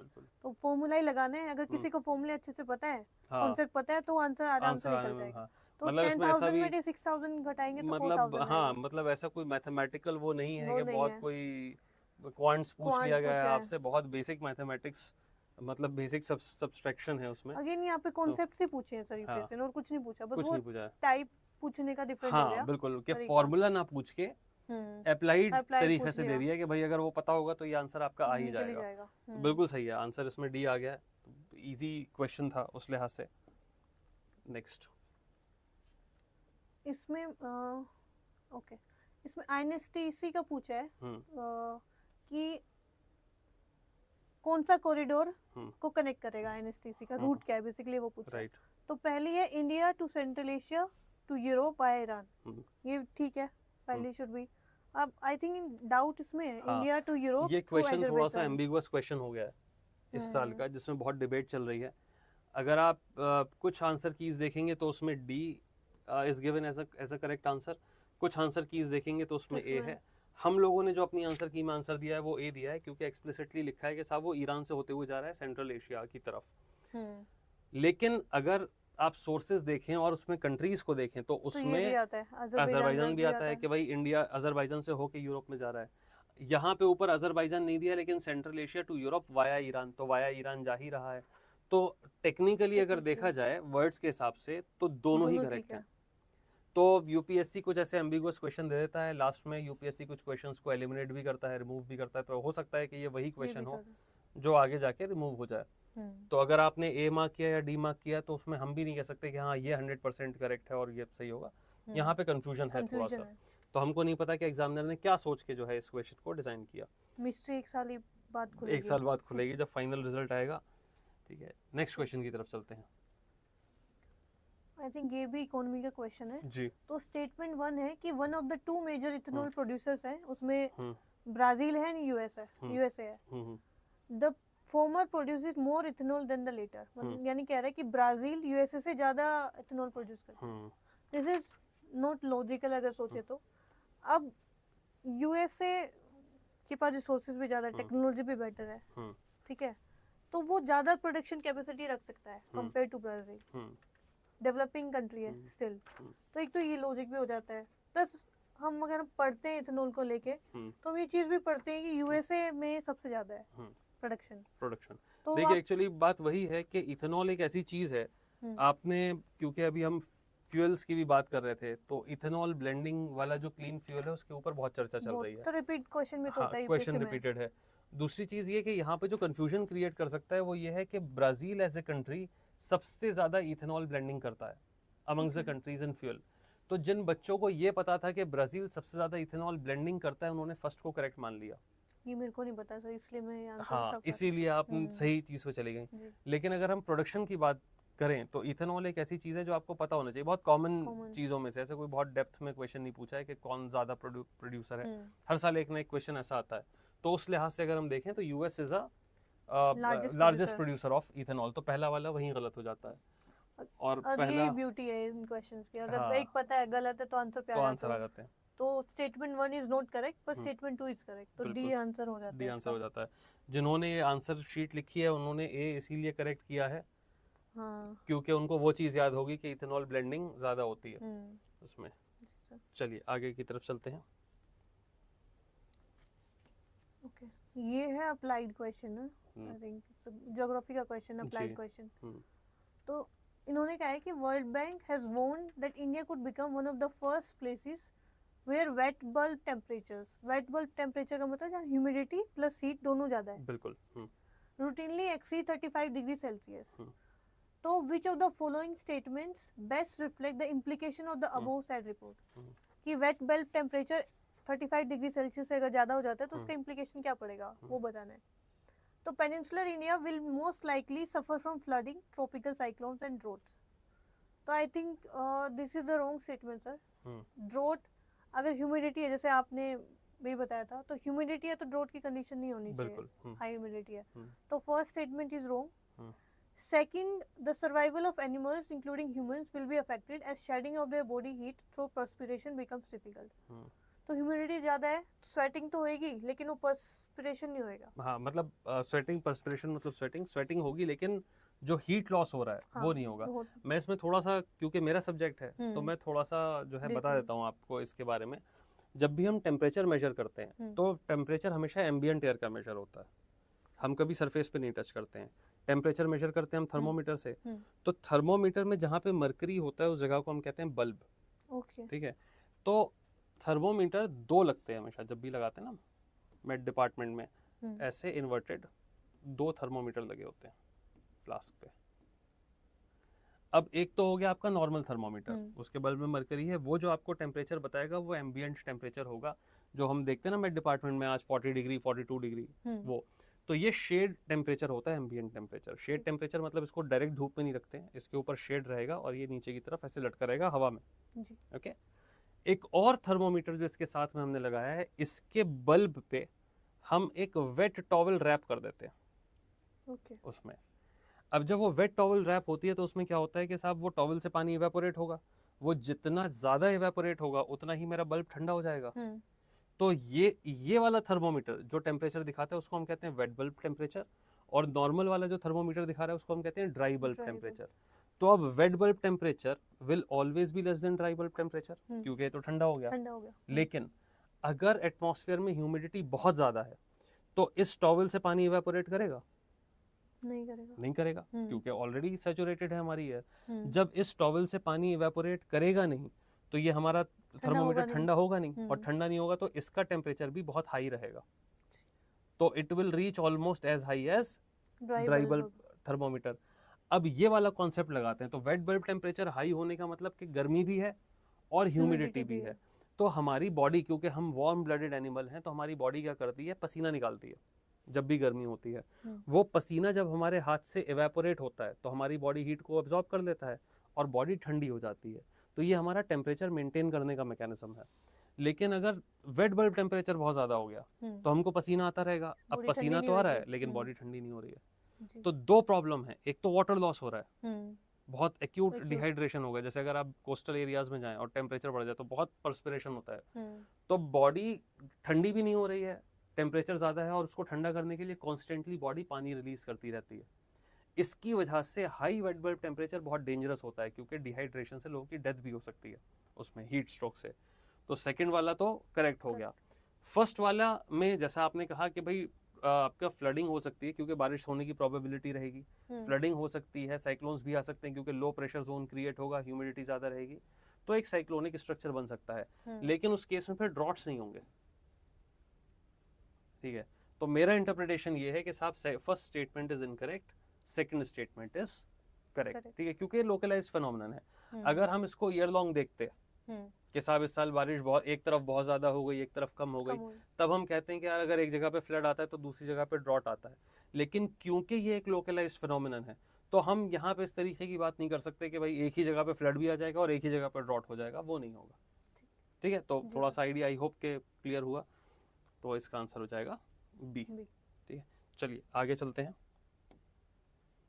Next question, again same type of question जी। मतलब a country's fiscal deficit stands at 50,000 crore, ठीक है, it is receiving 10,000 crore through known debt creating capital receipts, ji. okay, the country's interest liabilities are 1500 crore, यानी 1500 करोड़ का हमें interest देना है। तो ग्रोस प्राइमरी डिफिसिट हमें बताना है। ग्रोस प्राइमरी मतलब प्राइमरी डिफिसिट ही बताना है हमें। बिल्कुल, तो उसका फॉर्मूला होता है fiscal deficit minus interest payment. तो यानी 48,500 करोड़। अब बच्चे लेकिन कंफ्यूज होंगे कि 10,000 दिया क्यों है, फालतू में तो दिया नहीं होगा, कहीं तो लगाने की कोशिश करेंगे। तो वहाँ कई सारे बच्चों ने ये गलत कर रखा है। जी। जबकि ये पहले ही फिस्कल डिफिसिट जब हमने कैलकुलेट किया होगा उसमें काउंट हो चुका है ये वाली चीज। तो क्योंकि टोटल जो रिसिप्ट थी उस वाले फॉर्मूला में ये नॉन डेट क्रिएटिंग वाली भी इंक्लूड हुई होंगी, वो पहले काउंट हो चुका है। तो कुछ बच्चों ने इसको फिर से ऐड करके किया है। तो answer would be A. Answer should be A. तो यही ट्रिक थी यूपीएससी की, यहाँ पे काफी बच्चों ने कंफ्यूज करने के लिए। जबकि पिछला क्वेश्चन और ये क्वेश्चन सेम ही है। मतलब यूपीएससी एक ही चीज को दो बार पूछ रहा है, यहाँ पे नॉन कोऑपरेशन भी 2 बार पूछ लिया और ये भी उसमें ये भी पूछ लिया। ठीक है, थैंक यू के। ठीक है, चलिए आगे की तरफ चलते हैं। अब ये भी क्वेश्चन इजी हो जाता है, इसके ऑप्शंस है। इन्होंने 15 फाइनेंस कमीशन के बारे में पूछा है जी। अब तो- again 15 finance commission is something जो हर बच्चा पता होना चाहिए और बहुत पता पहले थी, पढ़ेगा, बहुत मतलब बार हाँ, रिपीट हो मतलब चुकी है हाँ, ये। फाइनेंस 16 कमीशन में के आ बारे चुकी में है, हाँ। हाँ, फाइनेंस कमीशन के बारे में आप पढ़ते हैं तो पढ़ते मतलब हैं। फैक्चुअल इन्फॉर्मेशन आप रखते हैं रखते उसमें। हैं। हाँ तो ये कह रहे हैं कि इन्होंने ग्रांट्स रिकमेंड किए 4800 करोड़ की hmm to incentivise states to enhance education outcomes. Hmm, ठीक है, हमें नहीं पता कितने की ग्रांट है 4800 ठीक की, है, अभी के लिए इसको होल्ड पे रखते छोड़ हैं। देते हैं हम। सेकंड है 45% of the net proceeds of union taxes are to be share with state. अब ये है गोल्डन, मतलब आंसर निकालने वाली स्टेटमेंट, ये सबको पता है, बहुत ही कंट्रोवर्सी भी चली थी इस पे जी। कि पहले जो 14th हम्म, फाइनेंस कमीशन थी उन्होंने 42% रिकमेंड किया था, हाँ। मतलब दिया था, जी घटा के 1% घटा के 41% किया था 15 फाइनेंस जी, कमीशन ने, तो उस पे काफी कंट्रोवर्सी भी हुई थी, राइट। disputes हुआ था। हम्म, तो यहाँ पे देख के उन्होंने 45%, हाँ। यानी ये स्टेटमेंट गलत है। बिल्कुल। अब पता है कि आपको सेकंड गलत है तो ए गया, हम्म, फिर बी भी गया और डी भी डी भी गया, गया। Answer C. तो आपको फर्स्ट पता है या थर्ड फोर्थ पता है, उससे कोई कोई मैटर मतलब नहीं है। हम्म, तो ये क्वेश्चन इजी हो जाता है फिर। बिल्कुल। ये जिन बच्चों ने एलिमिनेशन, जैसे कुछ बच्चों से मैंने बात करी तो उन्होंने कहा सर अब तो एलिमिनेशन लगेगा नहीं, पता नहीं क्या होगा, कैसे होगा। भाई बहुत ज़रूरी चीज़ है ये जानना किसी जी भी सर। कैंडिडेट के लिए कि यूपीएससी पैटर्न फॉलो करता है बार बार। हम्म, तो ओनली वन ओनली टू वाले जो only 2 statement correct, only 3 statement correct, वो कुछ आंसर्स जी। रखे, क्वेश्चंस रखे इस बार भी, जी। लेकिन एलिमिनेशन वाले क्वेश्चंस बहुत अच्छे आए हैं। अच्छे हैं। और ये वो फैक्ट हैं जो आपको पता होने ही चाहिए थे। अगर आप ये तो ध्यान पता से होना पढ़ाई चाहिए। कर रहे हैं तो आपको ये ये चीज़ पता न्यूज़ में भी होगी। रहता है सर बहुत, बिल्कुल ये वाली बिल्कुल। चीज जो है ठीक है। Data. Hello echo, welcome to the lecture. ठीक है, चलिए आगे चलें जी सर। नेक्स्ट क्वेश्चन की तरफ। Consider the following statements about international bank for reconstruction and development. बिल्कुल। ठीक है, मतलब वर्ल्ड बैंक जिसको टेक्निक वैसे कहते हैं हम, आईबीआरडी, हाँ। हाँ IBRD। हम्म। तो करेक्ट स्टेटमेंट्स बतानी है। हम्म। अब ये भी क्या है, IBRD है, जैसे आगे बिम्स्टेक का क्वेश्चन आएगा, हमने नेटो का देखा वो क्वेश्चन आया। तो इन ऑर्गेनाइजेशन मेजर ऑर्गेनाइजेशन है सर, जी। इन पे हर साल या आता ही 1-2 है। साल छोड़ के कुछ ना कुछ रिपीट होके आता ही है। चाहे इनके मैंडेट पे आता है, चाहे इनकी रिपोर्ट्स पे रिपोर्ट्स पे आता आता है, है। तो दोनों में से एक दो ही सवाल तो आता है। आपको पता है कि आएगा ही आएगा। या फिर 1-2 बार स्ट्रक्चर पे पूछ लेते हैं जी बिल्कुल। तो अगर PYQ कर रखे तो पता होना चाहिए मैक्सिमम राइट। चीजें। तो पहली statement, it provide loans and guarantees to middle income countries. ठीक है। Second, it work single handedly. कुछ ये एग्जामिनर ऐसे टर्म्स डाल देते हैं बिल्कुल। जिसपे आपको सर्कल लगा देना चाहिए क्वेश्चन हाँ, पढ़ते टाइम। बिल्कुल। To help developing countries to reduce poverty. अब ये तो लॉजिकल नहीं है, अकेला तो नहीं काम कर सकते ना, आपको बिल्कुल। कोलैब में तो काम करना ही पड़ता बिल्कुल है। बिल्कुल। तो सेकंड शुड बी रॉन्ग। भाई आप सोचिए, एशियन डेवलपमेंट बैंक भी है, बैंक है। ठीक है, ब्रिक्स का अपना प्रोसीजर है। जी सर। तो डेवलपिंग कंट्रीज के लिए बहुत सारे ऑर्गेनाइजेशंस काम कर रहे हैं। काम करता है। तो सिंगल हैंडेडली लिखना अपने आप में एक बड़ी अजीब सी बात हो जाती है कि साहब ऐसा तो नहीं है कि डेवलपिंग कंट्रीज को बस इन्हीं को फिक्र है डेवलपिंग कंट्रीज की और कतई कोई सोच ही नहीं रहा है। तो भाई ये तो मतलब बहुत एब्सर्डिटी हो गई। तो सेकंड स्टेटमेंट एलिमिनेट कर दिया। वंस अगेन एलिमिनेशन के through we'll reach our second answer. गया, यहाँ पे भी सेकंड गया, देन अगेन यहाँ ऐसे सर बहुत सारे क्वेश्चन हैं, बहुत सारे क्वेश्चंस हैं जैसे जिसको लॉजिकली जो है आप ठीक कर सकते हैं। तो ऐसे ऑप्शंस वाले आपके पास तो बहुत है, राइट। जहाँ पे ऐसे निकल जाता है आंसर। देखिए पॉलिटी और इकोनॉमिक्स में तो काफी Economy का ही क्वेश्चन हो हमने गए। जो है यहाँ पे कर दिए हैं। इको कुछ कह रहे हैं, यहाँ से हमको जो है नजर नहीं आ रहा है, इधर आके देख लेते हैं। ऐसा पहली बार देखा है कि किसी कोचिंग में टॉपर ने जो है पूरा पेपर डिस्कस किया हो। भाई ये हम बहुत थैंकफुल हैं प्रिया के कि वो इतना टाइम हमको दे रही हैं। और ऐसा वाकई मतलब इंस्टीट्यूट को क्रेडिट तो मैं क्या ही दूंगा, मैं तो सारा क्रेडिट इनको दे रहा हूँ कि एक बार रैंक आने के बाद बच्चे जो हैं डिटैच हो जाते हैं इंस्टीट्यूट के साथ। और इतना कीमती टाइम मैम दे रही हैं, हमारे लिए निकाला है, आप लोगों के लिए निकाला है, क्योंकि कल लास्ट क्लास में 50th क्वेश्चन तक हम लोग क्वेश्चन डिस्कस कर पाए थे। फिर काफ़ी बच्चों ने कहा कि नहीं सर हमको करना है, हम देखना चाहते हैं कि एक कैंडिडेट का पर्सपेक्टिव, एक सिलेक्टेड कैंडिडेट का पर्सपेक्टिव क्या होता है। तो बहुत ऑनेस्टली जो हैं मैम हमारे साथ जुड़ी हुई हैं, तो thank you so much. Thank you sir. ठीक है, सारे हमारे स्टूडेंट्स की तरफ से आपको शुक्रिया अदा कर रहे हैं। सर। आगे चलते हैं 67th क्वेश्चन के बाद, राइट नहीं 68 क्वेश्चन। ये भी इकोनॉमी का है जी। इसमें RTGS रियल क्या होता है, रियल टाइम ग्रोस समथिंग कुछ। मैं इकोनॉमिक्स जो है साहब हम नहीं पढ़ते हैं उसके बीच में, हमको RTGS का काम पता है। रियल टाइम ग्रोस सेटलमेंट, जी। ठीक है, याद आ गया। NEFT इसका नहीं try, national electronic fund transfer. तो इन दोनों के बारे में बताना है। एंड आई थिंक ये भी पता होना चाहिए बेसिक बिल्कुल उसमें सोर्सेज में जब आप पढ़ते हो तो आती है जब चीजें। बैंकिंग पढ़ रहे हैं पढ़ और रहे हैं बैंकिंग तो रिफॉर्म्स के बारे में पढ़ते हैं तो ये आरटीजीएस और आरटीजीएस तो एनईएफटी बेसिक आता है चीजें हमारा। बिल्कुल तो इसमें क्या है, in RTGS the settlement time is instantaneous while in the case of NEFT it takes some time to settle payments. ठीक है, वैसे तो ये पता होना चाहिए, पर लेकिन इनके नाम से भी देखिए, अगर फुल फॉर्म पता है रियल टाइम तो यानी साथ के साथ होना बिल्कुल चाहिए। एंड ये है net, I think national electronic, दो इसके नाम से नहीं पता चल रहा, पर ये जब हम पढ़ते हैं तो हमें पता होता है कि 30 मिनट आधे घंटे का इंटरवल के टाइम में पेमेंट्स एनईएफटी की सेटल डाउन होती है। तो पहली स्टेटमेंट ठीक है। Second, in RTGS the customer is charged for inward transactions while that is not the case for NEFT. I think ऐसा नहीं होना चाहिए कि कस्टमर को पैसे रिसीव करने के लिए कुछ चार्ज करते हैं, जबकि सेंडर को हो सकता है एक टाइम पे, राइट, बट कस्टमर को तो किसी में भी नहीं होना चाहिए। जो रिसीव करता है उसको तो कुछ पेमेंट करनी नहीं पड़ती है। सही बात। तो second should be wrong. Third, operating hours for RTGS are restricted on certain days while this is not true for NEFT. ये चीज सर अगर पता है किसी को, पहले होती थी आरटीजीएस 24/7 या 7 डेज नहीं होता था जी, बट अब है कि सारे जितने भी सिस्टम आरटीजीएस है, एनईएफटी है, यूपीआई तो है ही, बट ये दोनों भी 24/7 वर्क करते हैं जी। बिल्कुल। तो third is wrong, this is also incorrect. तो आई थिंक वन, और मुझे ऐसा लगता है कि जैसे अभी जितने भी बच्चे तैयारी कर रहे हैं उन्होंने कहीं ना कहीं बैंकिंग में एनईएफटी और आरटीजीएस यूज किया होगा जी, राइट। आरटीजीएस किया या हो ना किया हो, एनईएफटी तो किया ही होगा, क्योंकि हम देखते हैं कि अभी बहुत सारे स्टूडेंट्स अपनी फी जब ट्रांसफर करते हैं तो एनईएफटी कर देते हैं, अकाउंट ट्रांसफर होता है तो एनईएफटी कर देते हैं। तो उस लिहाज से भी एक अगर जनरल अवेयरनेस है, आपने नहीं भी पढ़ा है तो ये चीज आपको पता होनी चाहिए, राइट। तो आंसर वुड बी ए जी सर। नेक्स्ट क्वेश्चन की तरफ चलते हैं। Consider the following countries. अब हमें ये बताना है कि कौन सी कंट्रीज है जिनमें यूपीआई एक्सेप्टेड है। ठीक है, यूएई में है, ठीक है, ये अभी भी तो हुआ था, अभी न्यूज़ में था ही, अभी न्यूज़ में ही था, बिल्कुल। तो अभी ये हुआ है ये तो। फ्रांस भी हमें पता है, वो न्यूज़ में थे पहले कि पेरिस वो में जब पीएम आगे जो है, हाँ, उनके प्राइम मिनिस्टर ने ही जो है यूपीआई किया था वहाँ पे करके उस चीज में। तो फ्रांस है।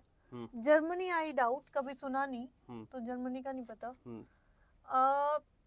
Singapore and Bangladesh, I think Bangladesh भी नहीं है साउथ एशिया में से, तो ये तो है नहीं। सिंगापुर कैन बी, मतलब डाउटफुल है, बट ये दो तो नहीं है डेफिनेटली। सिंगापुर शायद हो सकता है जहाँ तक है, तो मतलब क्लियर नहीं हूँ, बट सुना कभी लगा है। तो UAE, France and Singapore should be there. तो आई थिंक यहाँ पे जर्मनी ने यूपीआई कर लिया। ओके, जर्मनी, सिंगापुर में नहीं है, तो यहाँ पे जिन्होंने टिक मारा है उन्होंने ओनली 3 किया है, लेकिन उन्होंने भी फ्रांस और जर्मनी को कंसीडर नहीं किया। तो ये कुछ ऐसे क्वेश्चन थे, इस पे थोड़ा सा क्रिटिसिज्म भी हुआ था यूपीएससी का कि डिस्पाइट द फैक्ट 2023 में क्या है, इसको रिमूव कर दिया था, तो भी ठीक हो जाता है। हाँ, कि मतलब अगर 4 ऑप्शन दिए हैं और उसमें से नॉट करेक्ट पूछा है, हाँ, और उसमें 2 नॉट करेक्ट हैं, तो 2 करेक्ट होंगे, तो ये नहीं पता ना कौन से नॉट करेक्ट है, कौन से नॉट करेक्ट है, आंसर की से भी नहीं पता लगा सकते आप। तो उसमें ये है कि भाई जिसने क्वेश्चन ठीक से नहीं पढ़ा और करेक्ट स्टेटमेंट में भी ओनली 2 कर दिया, उनका भी आंसर ठीक हो गया, और जिन्होंने नॉट करेक्ट पढ़ा था उनका भी। तो यहाँ पे एम्बिग्विटी है कि जिन्होंने ये पेपर है जिनका, उन्होंने इस आंसर को ठीक किया है, लेकिन उनको भी नहीं पता कि कहाँ पे एग्जैक्टली वो चल रहा है। अगर यूपीएससी देता है कि B is the correct answer, ठीक है, लेकिन हमें ये तो नहीं पता चल रहा ना कि कौन से 3 आंसर की से भी क्लियर नहीं हो रहा है, आंसर की से। तो जी सर, अब क्योंकि करंट अफेयर्स में था इसलिए बच्चों को इसके बारे में पता होना चाहिए था। जी सर, चलिए नेक्स्ट करते हैं। अब है स्कीम, तो ये बहुत न्यूज़ में थी, ये तो पता होना चाहिए। तो मेरे को इसके प्रोविजन सारे मेरे को नहीं पता है, but I will try. PM Surya Ghar Muft Bijli Yojana, ठीक है, it targets installation of 1 crore solar rooftop panels in residential sector. एक तो 2 चीजें यहाँ पे, एक तो 1 करोड़ का टारगेट है और रेसिडेंशियल सेक्टर में है, बिल्कुल, ठीक है। फिर मिनिस्ट्री है, the ministry of new and renewable energy aims to impart training, ठीक है, ये तो जनरिक है, नाम से ही पता चल रहा है। मिनिस्ट्री भी ठीक है, बिल्कुल, मिनिस्ट्री ठीक है। फिर it aims to create more than 3 lakh skilled manpower through fresh, ठीक है, इतना है कि 3 लाख का एक दे दिया, बट रेंज ऑफ डेटा है मोर देन 3 लाख, ठीक, कितने भी हो सकता है। तो आई थिंक ये डेटा मैं कंसीडर करूंगी कि राइट हो सकता है। बाकी चीजें तो है स्किलिंग वगैरह प्रोवाइड करना, तो ये भी और ये भी। फर्स्ट आई एम डाउटफुल, मतलब अगर मैं एग्जाम में होती, प्लस मेरा वो आपको बताया भी था कि मैं ऐसी चीजों में ऑल ऑफ द वो करने में मैं थोड़ा रिफ्रेन करती हूँ, तो मैं होती तो मैं 2 और 3 मार्क करती, बाकी सर पता नहीं। तो मेरे को 1 करोड़ का डेटा ठीक लग रहा है। एक्चुअली क्या है कि ये इस स्कीम में ये 1 करोड़ का डेटा काफी फेमस हुआ था। हाँ वही मैं कह रही कि 1 कि करोड़ शायद 1 मैंने करोड़, सुना है, वो हाँ ठीक लग 1 रहा है। करोड़ रूफ टॉप्स पे जो है हम रेजिडेंशियल सेक्टर में पैनलिंग करने वाले हैं। तो इसका आंसर एक्चुअली डी है। ठीक ठीक ठीक है, लेकिन अगेन ये वही होता है कि एकदम कोई फैक्चुअल सी चीज़ हो जाती है तो स्टूडेंट का वो अगर नहीं आता है तो ये क्वेश्चन छोड़ा नहीं जा सकता। छोड़ना तो है नहीं। वो तो आप मार्क तो करेंगे क्योंकि ये एक ऐसी स्कीम है जो आपने सुनी होगी। तो ऐसी कुछ चीज़ें कभी कभी गलत हो जाती हैं जो चलेगा यार, ठीक है। अगर किसी ने पढ़ा भी होगा तो उससे हाँ, गलत नहीं होना चाहिए। बिल्कुल मतलब बिल्कुल 1 करोड़ वाला अगर इतना फेमस है तो। राइट। जी सर। नेक्स्ट क्वेश्चन की तरफ चलते हैं। Sedition has become my religion was the famous statement given by Gandhi ji at the time of। ठीक है, चंपारण सत्याग्रह तो नहीं होना चाहिए। ये तो एक तो रीजनल लेवल पे थ्रू ऑफ द इंडिया नहीं था, और इसमें ऐसा इतना कुछ था नहीं कि सेडिशन का चार्ज या ऐसी कोई स्टेटमेंट नहीं है। सेकंड, पब्लिकली वायलेटिंग, लोगों को लगेगा कि सही कर दिया। Publicly violating salt law at Dandi, ये हो सकता है क्योंकि आप लॉ ब्रेक कर रहे हो, तो इस पे सेडिशन का हो सकता है। आगे देखते हैं, attending the second round table conference, इसका तो बिल्कुल लॉजिक नहीं बैठता है। बिल्कुल ठीक है। तो the launch of the quit India movement, तो लास्ट तक तो सर ऐसा नहीं हो, प्लस उस टाइम पे जेल में थे मेजर लीडर्स, तो क्विट इंडिया मूवमेंट तो नहीं होना चाहिए। मतलब बी और डी में अगर स्टिल किसी को कंफ्यूजन होता तो बी होना चाहिए। क्लियरली ये लो ब्रेक करने का है यहाँ बिल्कुल, पे। बिल्कुल। तो सेडिशन का बात यहीं पे आई थी, सेडिशन की यहीं पे बात आई थी, क्योंकि इसके बाद तो ऐसे बहुत सारे इंसिडेंट्स हो गए थे जिसमें ये था कि भाई 42 में तो स्पीच देने के बाद क्रांति मैदान से जो है वैसे ही अरेस्ट हो गए थे महात्मा गांधी। तो ये जो आंसर दिया गया था, ये मतलब ये सॉल्ट लॉ के टाइम पे, उस टाइम का बहुत फेमस स्टेटमेंट है। तो किसी ने मॉडर्न हिस्ट्री की कोई स्टैंडर्ड बुक पढ़ी है या सॉल्ट लॉ ब्रेकिंग के बारे में पढ़ा है, नॉन कोऑपरेशन के बारे में पढ़ा है, तो उनको पता होगा कि भाई क्या चल रहा था वहाँ पे। तो it's a pretty good guess किसी के लिए। ये तो बहुत ही, ये तो मतलब ये गलत कर दिया तो यानी, हाँ ये गलत कर दिया तो फिर मतलब गलती ही है, गलती है। हाँ। उसमें कोई इफ एंड बट नहीं लगा सकते कि यूं गलत हुआ, एक बार यूपीएससी ने सवाल पूछा, जैसे ये फुल टॉस है वैसे ही, जैसे हम लोग ओवरथिंक करने लगते हैं ना, तो यूपीएससी ने क्वेश्चन पूछा कि which is the western most and eastern most state of India. याद है पीवाईक्यू देखा होगा आपने, ये 2015 में ही शायद पूछा था, 14 या 15 में पूछा। अब उसमें जो है एक दोस्त थे साहब हमारे, वो दे रहे थे, तो ओवर थिंकिंग ऐसे काम करती है कि उन्होंने कहा कि अच्छा उसमें राजस्थान और अरुणाचल भी ऑप्शन था और गुजरात और अरुणाचल भी था, तो अरुणाचल तो क्लियर था, तो गुजरात भी तो कि वो है, हाँ क्लियर तो था ही। उन्होंने कहा आगे कि अरे हमको लगा कि राजस्थान का डेजर्ट तो इतनी दूर तक गया हुआ है, अंदर पाकिस्तान तक था डेजर्ट, तो ऐसा हो सकता है कि मैप में देख के समझ में ना आए। तो ऐसे बहुत सारे कैंडिडेट्स थे जो राजस्थान और अरुणाचल मार्क करके आ गए rather than Gujarat and Arunachal. तो यूपीएससी इतने बहुत एकदम बेकार से सवाल, बेकार तो क्या ही है, बहुत इजी सा फुल टॉस, मतलब हाँ नहीं कर पाते, बिल्कुल कितने इजी हो सकता है। एसएससी वाला जो है सवाल वहाँ पे आ गया था। तो भाई ये तो ब्रॉन्ज है ही, लॉस्ट वैक्स टेक्निक से ये बनाई गई है, तो ब्रॉन्ज डॉल है। तो इसमें तो क्या ही आगे डिस्कशन किया जाए, आगे चलते हैं। राइट, ये थोड़ा सा क्वेश्चन अच्छा था, मतलब जिसने डिटेल में मॉडर्न हिस्ट्री पढ़ी है उनका ये आंसर सही हुआ होगा, है ना। Who provided legal defense to the people arrested in the aftermath of चोरी चोरा इंसिडेंट? ओके, तो चोरी चोरा इंसिडेंट के बाद किसने लीगल डिफेंस में एज ए लॉयर की तरह काम किया था? सीआर दास है, मदन मोहन मालवीय एंड कृष्णाकांत, फिर डॉक्टर सैफुद्दीन किचलू। ये तो बिल्कुल नहीं होनी चाहिए, तो पता होना चाहिए, तो रोलेट एक्ट के टाइम या सिर्फ नॉन कोऑपरेशन मूवमेंट इनके उसके बाद एग्जैक्टली, तो क्लियरली गलत है। एंड ये भी नहीं होनी चाहिए। तो डाउट इज सीआर दास और मदन मोहन मालवीय। चौरी चौरा के टाइम पे मोहम्मद अली जिन्ना ने एक्टिव पॉलिटिक्स छोड़ दी थी। 1920 में जब कांग्रेस का रीऑर्गेनाइजेशन हुआ तो जिन्ना वाज अगेंस्ट द खिलाफत मूवमेंट। जिन्ना का कहना था कि यार वो टर्की का खलीफा है, इंडिया का उससे क्या मतलब, ठीक है। और जो खलीफा था उसको सारे मुस्लिम्स मानते भी नहीं है, मतलब वो कोई लीगल अथॉरिटी नहीं था। तो एक ग्रुप तो जिन्ना ने कहा कि भाई वो नहीं होना चाहिए, लेकिन खिलाफत स्टार्ट हो गया, तो नाराज होकर जो है पॉलिटिक्स जो है मेन पॉलिटिक्स उन्होंने छोड़ दी।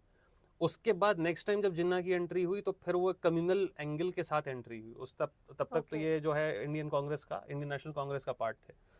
सैफुद्दीन किचलू तो आपने बताया अरेस्ट हुए थे जिनकी जलियांवाला बाग के टाइम पे, तो वो था, तो इस वजह से वहाँ पे फेमस है। सीआर दास और मदन मोहन मालवीय में जो है कंफ्यूजन थोड़ा सा हो सकता है लोगों को, लेकिन मदन मोहन मालवीय यहाँ पे बहुत फेमस लीडर थे, बहुत स्ट्रॉन्ग लीडर थे उस वक्त, और चौरी चौरा के बाद बहुत ज़्यादा डिफेंस में। तो अगर कृष्णकांत जी का नाम आपको नहीं भी याद है तो भी मदन मोहन मालवीय से जो है आंसर बी लोगों करेक्ट कर देना चाहिए था, ठीक है। तो उसमें बहुत ज़्यादा यहाँ पे कंफ्यूजन नहीं था। लेकिन तो मैं भी सीआर दास मार्क कर दी, मेरे को लगा कि ये फेमस वो लॉयर भी थे हाँ ना। बिल्कुल सीआर दास, हाँ काफ़ी बच्चे जो है इनफैक्ट ए मार्क करके आए होंगे उसमें, ठीक है, लेकिन आंसर इसका बी है। अगेन छोड़ने वाली चीज़ नहीं थी। या देखिए अगर हाँ मतलब ऐसा है कि अगर किसी को बिल्कुल आइडिया नहीं है, जैसे कुछ लोगों का होता है कि हिस्ट्री के साथ एवर्जन होता है कि साहब हमको हिस्ट्री उतनी पसंद नहीं आती, तो फिर वो बिल्कुल छोड़ देते हैं, बिल्कुल छोड़ देते हैं, तो उस केस में फिर नहीं करना बेहतर है कि रैंडम आप करें। लेकिन अगर थोड़ा बहुत भी आइडिया 50-50 बनता है तो वो तो छोड़ने हाँ का बनता बिल्कुल, नहीं, तो फिर 50-50 यहाँ पे बिल्कुल बन रहा था, तो यहाँ पे ये हमको जी अटेम्प्ट सर। करना ही था। नेक्स्ट क्वेश्चन की तरफ चलते हैं। अगेन एन इजी क्वेश्चन उसमें subsequent to which of the following events, ठीक है, बेसिकली ये पूछ रहे हैं कि गांधी जी ने अनटचेबिलिटी को अपोज करने के लिए जो मतलब पीपल थे उनको हरिजन कब बुलाया, किस इवेंट या किस पॉलिटिकल सोशल प्रोग्राम्स के बाद हरिजन बुलाया उनको ताकि उनकी अपलिफ्टमेंट की जा सके। हमें वो बताना है कि ऐसा कौन सा इवेंट था, प्रोग्राम था। तो पहला है पुणे एक्ट।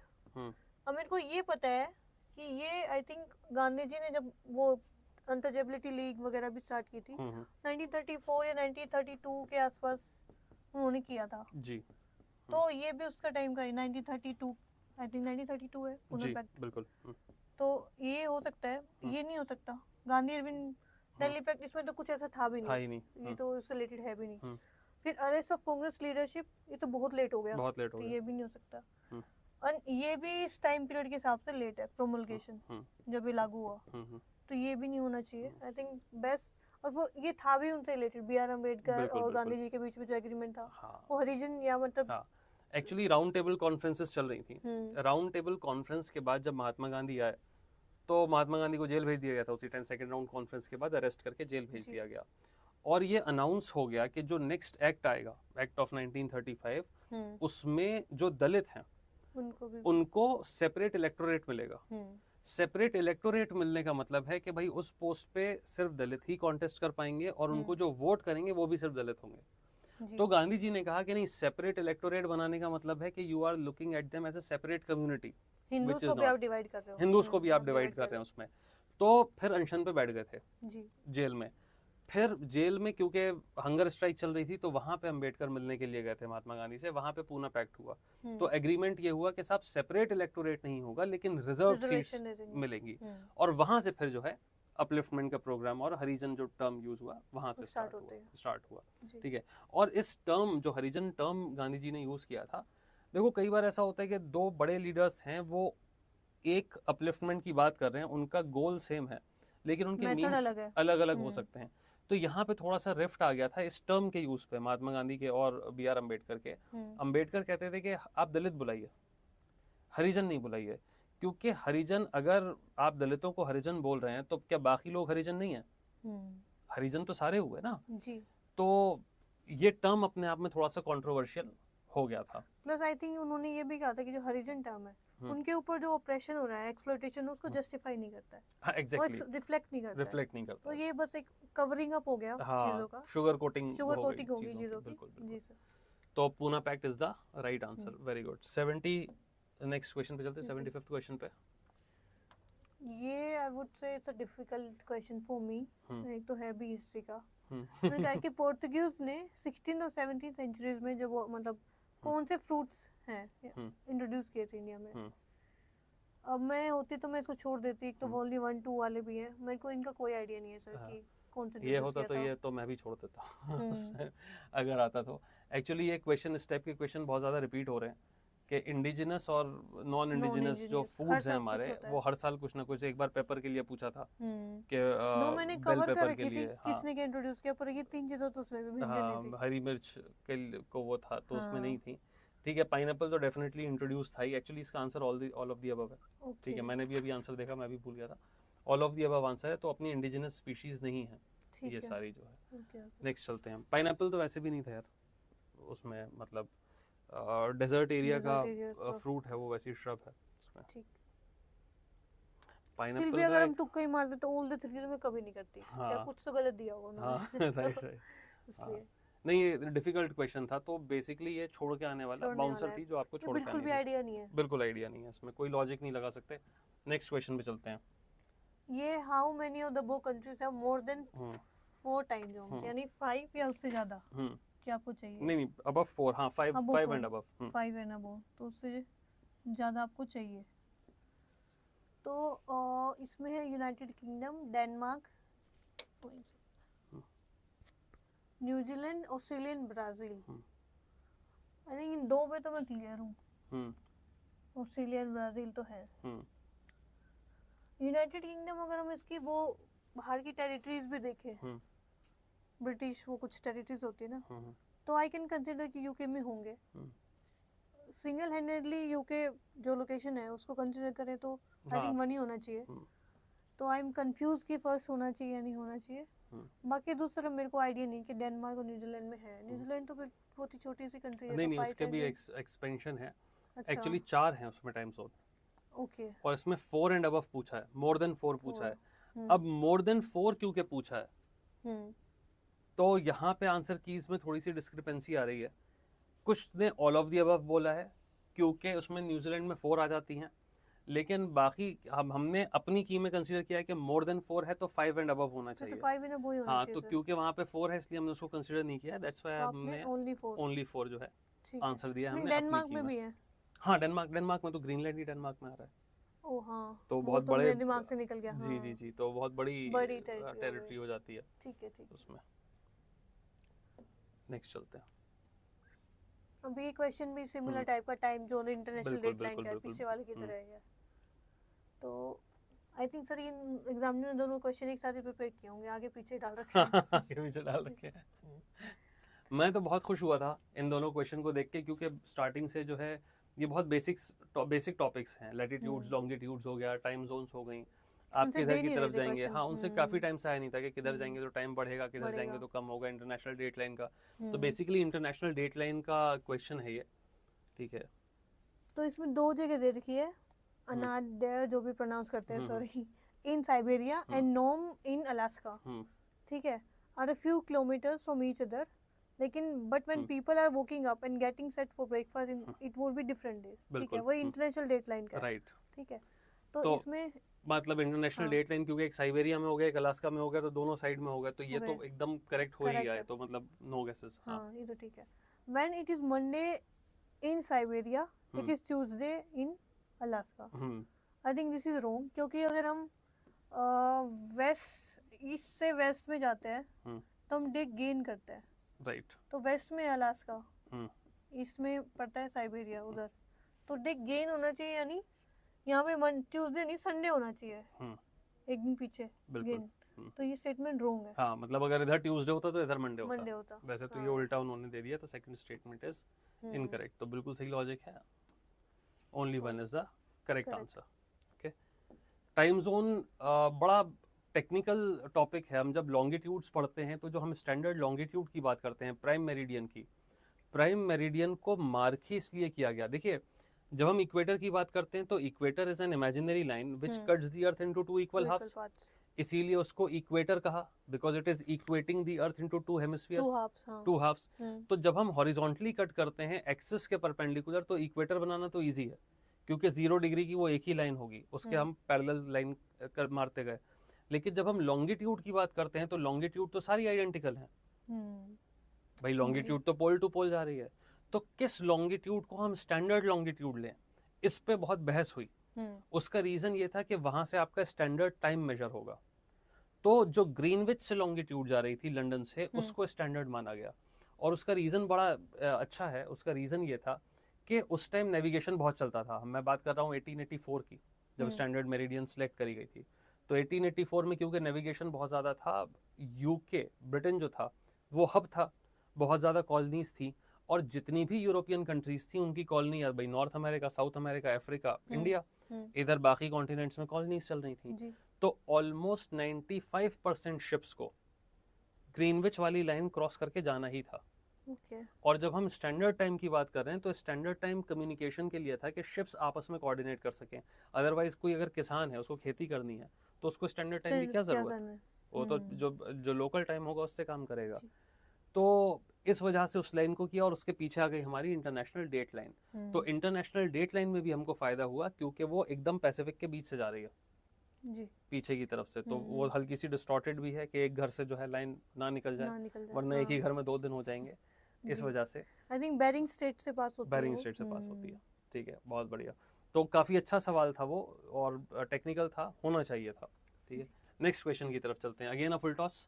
ये भी बहुत इजी क्वेश्चन है। बिल्कुल, सेल्फ रेस्पेक्ट मूवमेंट तो पेरियार का है। हाँ, तो पेरियार जी का है बिल्कुल। ये तो बेसिकली अनटचेबिलिटी को अगर देखा जाए तो उस कॉन्सेप्ट से आपकी फ्रीडम स्ट्रगल से बहुत सारे सवाल इस बार पूछे गए हैं, बने हैं। जो मतलब जो लीडर्स है उनसे अच्छे बने, राजा राम मोहन राय जी पे भी क्वेश्चन, भाई राजा राम मोहन राय पे आ गया, गांधी जी पे आ गया है, फिर इन पे है डायरेक्ट। तो अगेन इजी क्वेश्चंस थे, ऐसे नहीं है कि बहुत डेप्थ से पूछा है, क्योंकि 2-3 साल से हम देख रहे थे कि जो पर्सनैलिटीज पे क्वेश्चन आ रहे हैं वो इतने डेप्थ में आ रहे हैं कि अंदाजा नहीं होता कि किसका है। एक बुक के बारे में आया था कि इसको ट्रांसलेट किसने किया जी, बहुत ही ऑब्सक्योर सी बुक, गूगल पे भी नहीं मिल रहा था। बहुत टाइम के बाद सर्च करके पता चला कि वो भी गांधी जी ने किया था।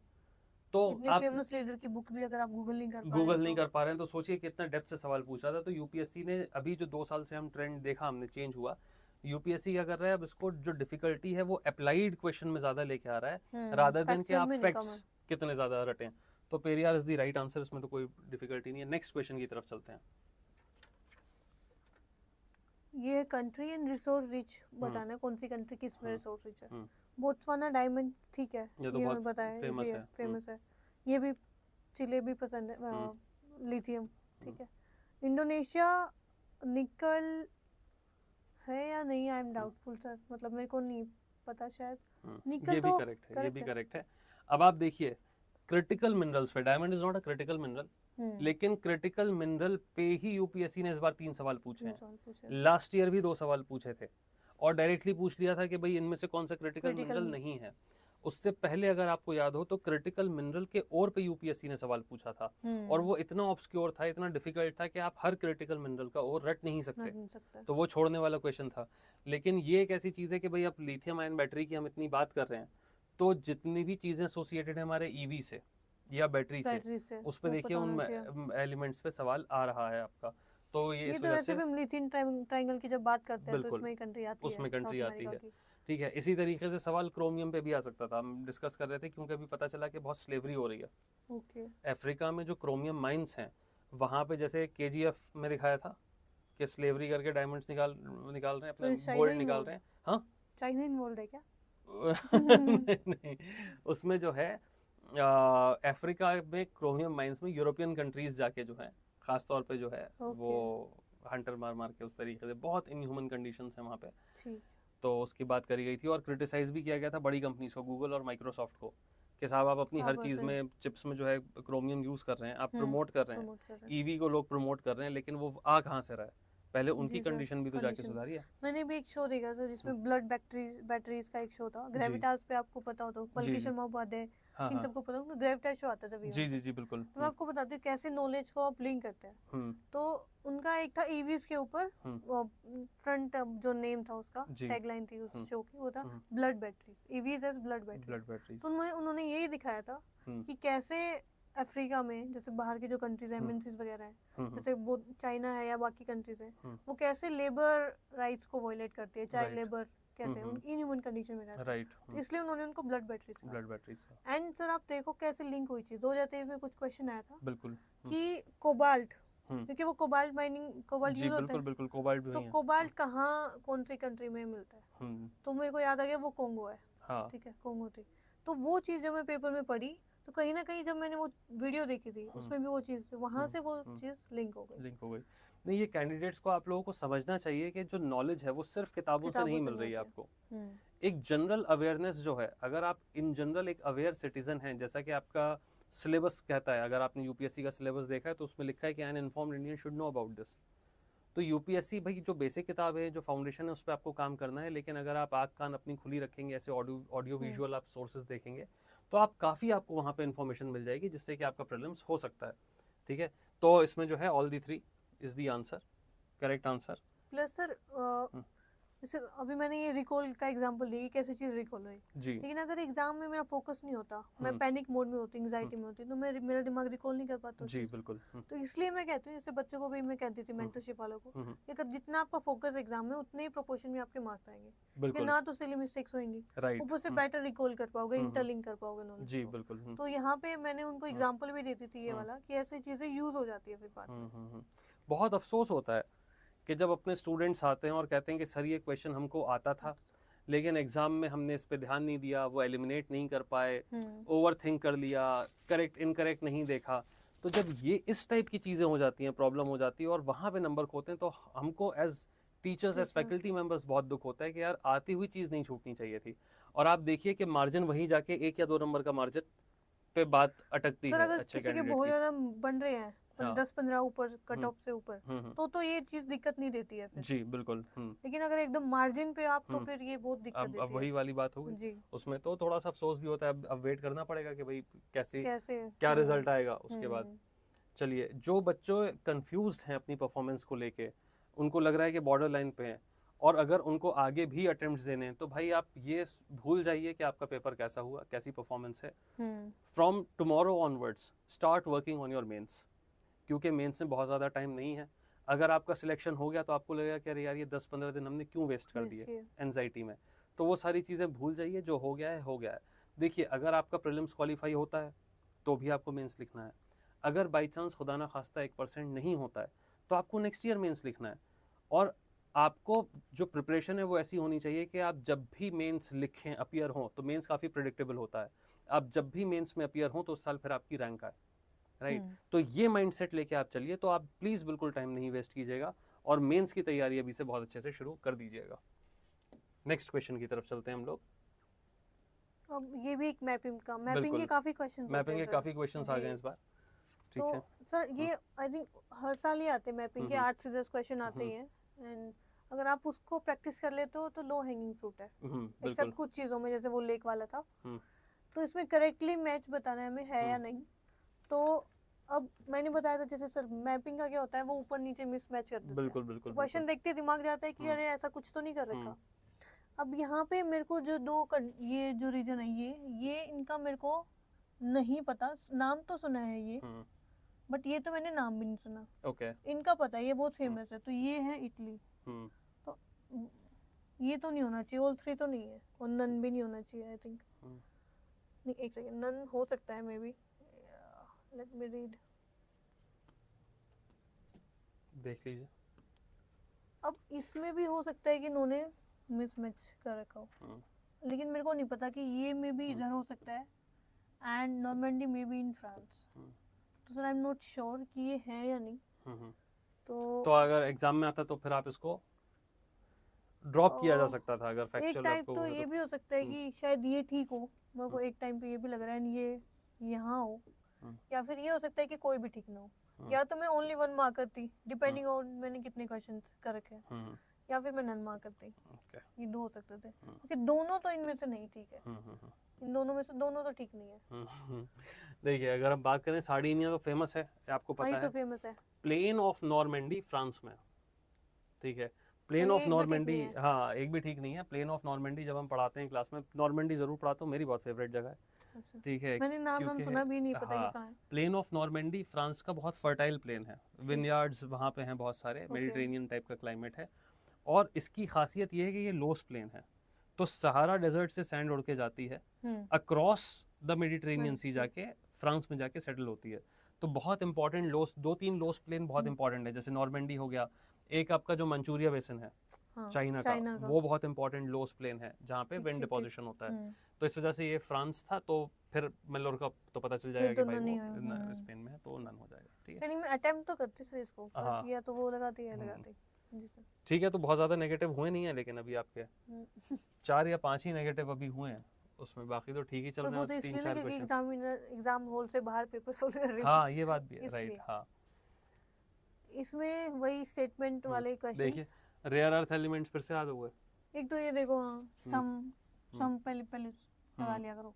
तो some rare earth elements are used in the manufacture of flat television screens and computer. हाँ, ये तो होता ही है, बिल्कुल, ये वाली चीज। Then some rare earth elements have phosphorescent properties, हो सकती है। फॉस्फोरेसेंट प्रॉपर्टीज क्या होती है? सर मेरे को नहीं पता, पर ये फॉस्फोरस का प्रेजेंस होता है। तो फॉस्फोरस क्या है कि वो ऐसे नॉर्मल एयर में उड़ने लगता है, वेपराइज होके ऊपर जाने लगता है। ठीक है, ठीक है। तो काफी रेयर अर्थ मटेरियल में हमको फॉस्फेट मिलता है। पर ये नहीं होना चाहिए आई थिंक इसका, क्योंकि एक्सप्लेनेशन तो है ही नहीं। नहीं, वो एक्सप्लेनेशन है उसका, दैट्स द रीजन व्हाई अच्छा, we are why it using is it. Used, हाँ, okay that's the reason why it is used है। ठीक है, तो 81 का ए हो जाएगा यहाँ पे, तो ये सही है आंसर। पेन सेलेक्ट करेंगे, ठीक, A is the right answer. Next question की तरफ चलते हैं। ओके, ये भी बहुत फेमस है, मतलब कवच तो पता होता है सबको, बट डिटेल में पूछ रखा है। तो Indian railway have prepared a national rail plan to create a future ready railway system by 2028। तो यहाँ पे एक तो ईयर देख रखा है, देयर आर चांसेस कि एग्जामिनर ने गलत ईयर दिया हो, it's easy to make it wrong. Second, Kavach is an automatic train protection system developed in collab with Germany. Okay, यहाँ कंट्री का नाम है, देयर आर चांसेस कि इन्होंने चेंज कर रखा हो। कवच system consist of RFID tags fitted on track in station. ये हमें पता है, ठीक है, ये टेक्नोलॉजी यूज होती है RFID वाली, तो दिस शुड बी राइट। नहीं, यहाँ पे 3 ये तो चली गई। अब इन दोनों में से चेक करना है कि कौन सा सही है कौन सा गलत है। अब अगर मैं एनालाइज करूं प्रीवियस ईयर क्वेश्चन, तो इन दोनों में से कोई एक ही ठीक होगा। क्वेश्चन में नॉट करेक्ट पूछा है, मैंने गलत कर दिया। हाँ, तो नॉट करेक्ट पूछा इन्होंने, तो यानी फिर तो आंसर निकल ही गया सर। बिल्कुल निकल गया भाई, थर्ड तो करेक्ट है ही। फिर तो हाँ, थर्ड करेक्ट है तो कुछ सोचने की जरूरत ही नहीं है। जी सर, थर्ड करेक्ट है तो फिर तो 1 and 2 is the answer. Again easy बन जाता है, बहुत इजी बन जाता है। अब कवच एक ऐसी चीज है जो इतनी ज्यादा न्यूज में थी, इतने सारे ट्रेन एक्सीडेंट्स हुए हैं, और ये पहले भी शायद मैं लाइव में डिस्कस कर रहा था, तो मैंने कहा था कि अभी जैसे बुलेट ट्रेन चलने वाली थी, तो ऑपोजिशन ने पार्लियामेंट में सवाल भी उठाया कि जितना खर्चा बुलेट ट्रेन के लाने का है, चलाने का है, उससे कम खर्चे में पूरे इंडिया की रेलवे ट्रैक में कवच हो जाएगा। क्योंकि आपने देखा होगा कि रेलवे एक्सीडेंट्स बहुत ज़्यादा बढ़ गए, और उतने बढ़ गए तो पूछा कि साहब, हर बार का जो रिप्लाई होता था मिनिस्टर का वो ये है कि कवच नहीं है, इस ट्रैक पे कवच नहीं है। तो ये ऑपोजिशन ने सवाल उठाया कि भाई क्यों नहीं है कवच? जब बड़े प्रोजेक्ट में पैसा खर्च किया जा सकता है तो पहले तो ये जरूरी है कि जो चल रहा है पहले उसमें तो जान बचे। तो कवच इतनी बार न्यूज में रहा है, स्टेटमेंट आया है उसमें कि भाई आपको पता होना चाहिए। तो थर्ड तो करेक्ट है ही, थर्ड करेक्ट हो जाता है, तो नॉट करेक्ट अगर कोई देखता तो हो जाता। अगर किसी ने नॉट करेक्ट नहीं पढ़ा फिर तो गलत कर सकते हैं, फिर गलत हो जाएगा वहाँ पे। इसीलिए बहुत जरूरी है कि पहले हम क्वेश्चन में ये पढ़ें कि भाई एग्जैक्टली पूछा क्या गया है। नेक्स्ट क्वेश्चन की तरफ चलते हैं। अब ये भी all of the above type question है कि how many of the space missions given above encourage and support microgravity research. ठीक है, तो एक्सियोम 4, स्पेसटेक्स, गगनयान, तीनों में हो सकता है, स्पेस रिलेटेड है। तो और पॉसिबिलिटी ये करते हुए मैंने आपको नहीं भी पता डिटेल में कि है या नहीं, तो माइक्रोग्रेविटी रिसर्च पे कर सकते हैं, तीनों में से कुछ ना कुछ होगा जो रिसर्च करता हुआ इसके ऊपर। तो ऑल ऑफ द 3 होना चाहिए। Answer all of the above है। जो व्यूअर्स हमारे देख रहे हैं उनको बता दें कि subject wise detailed analysis teachers discuss करेंगे, जिसमें एक एक ऑप्शन के बारे में भी आपको बताएंगे। तो जैसे प्रिया आपको बता रही थी कि प्रीवियस ईयर पेपर के ऑप्शंस के ऊपर भी आपको अच्छे से एनालिसिस करना ज़रूरी है, तो वो हम आपके लिए करेंगे। तो वो डिटेल्ड एनालिसिस ज़रूर देखिएगा।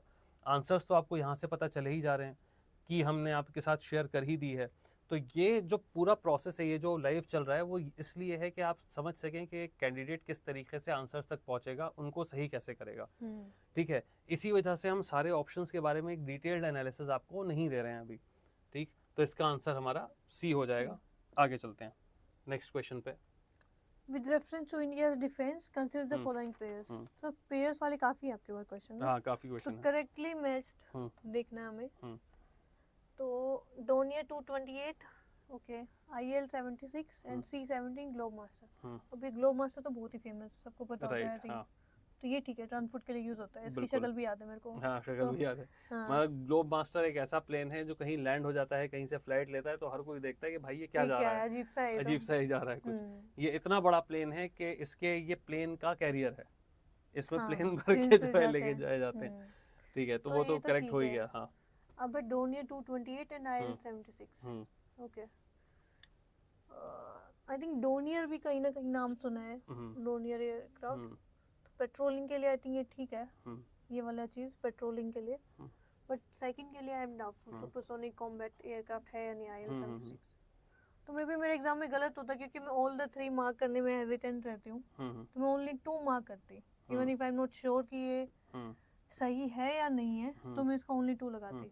ये जो ओनली 2 वाला आपका प्रोसेस है, जो आपने बच्चों को भी बताया था, काफी बच्चे इस वजह से ओनली 2 मार्क करके आए हैं। और सरप्राइजिंगली सिर्फ एक ऐसा क्वेश्चन है जहाँ पे ये ओनली 2 वाली चीज सही नहीं हुई है, इसका भी आंसर ओनली 2 ही है।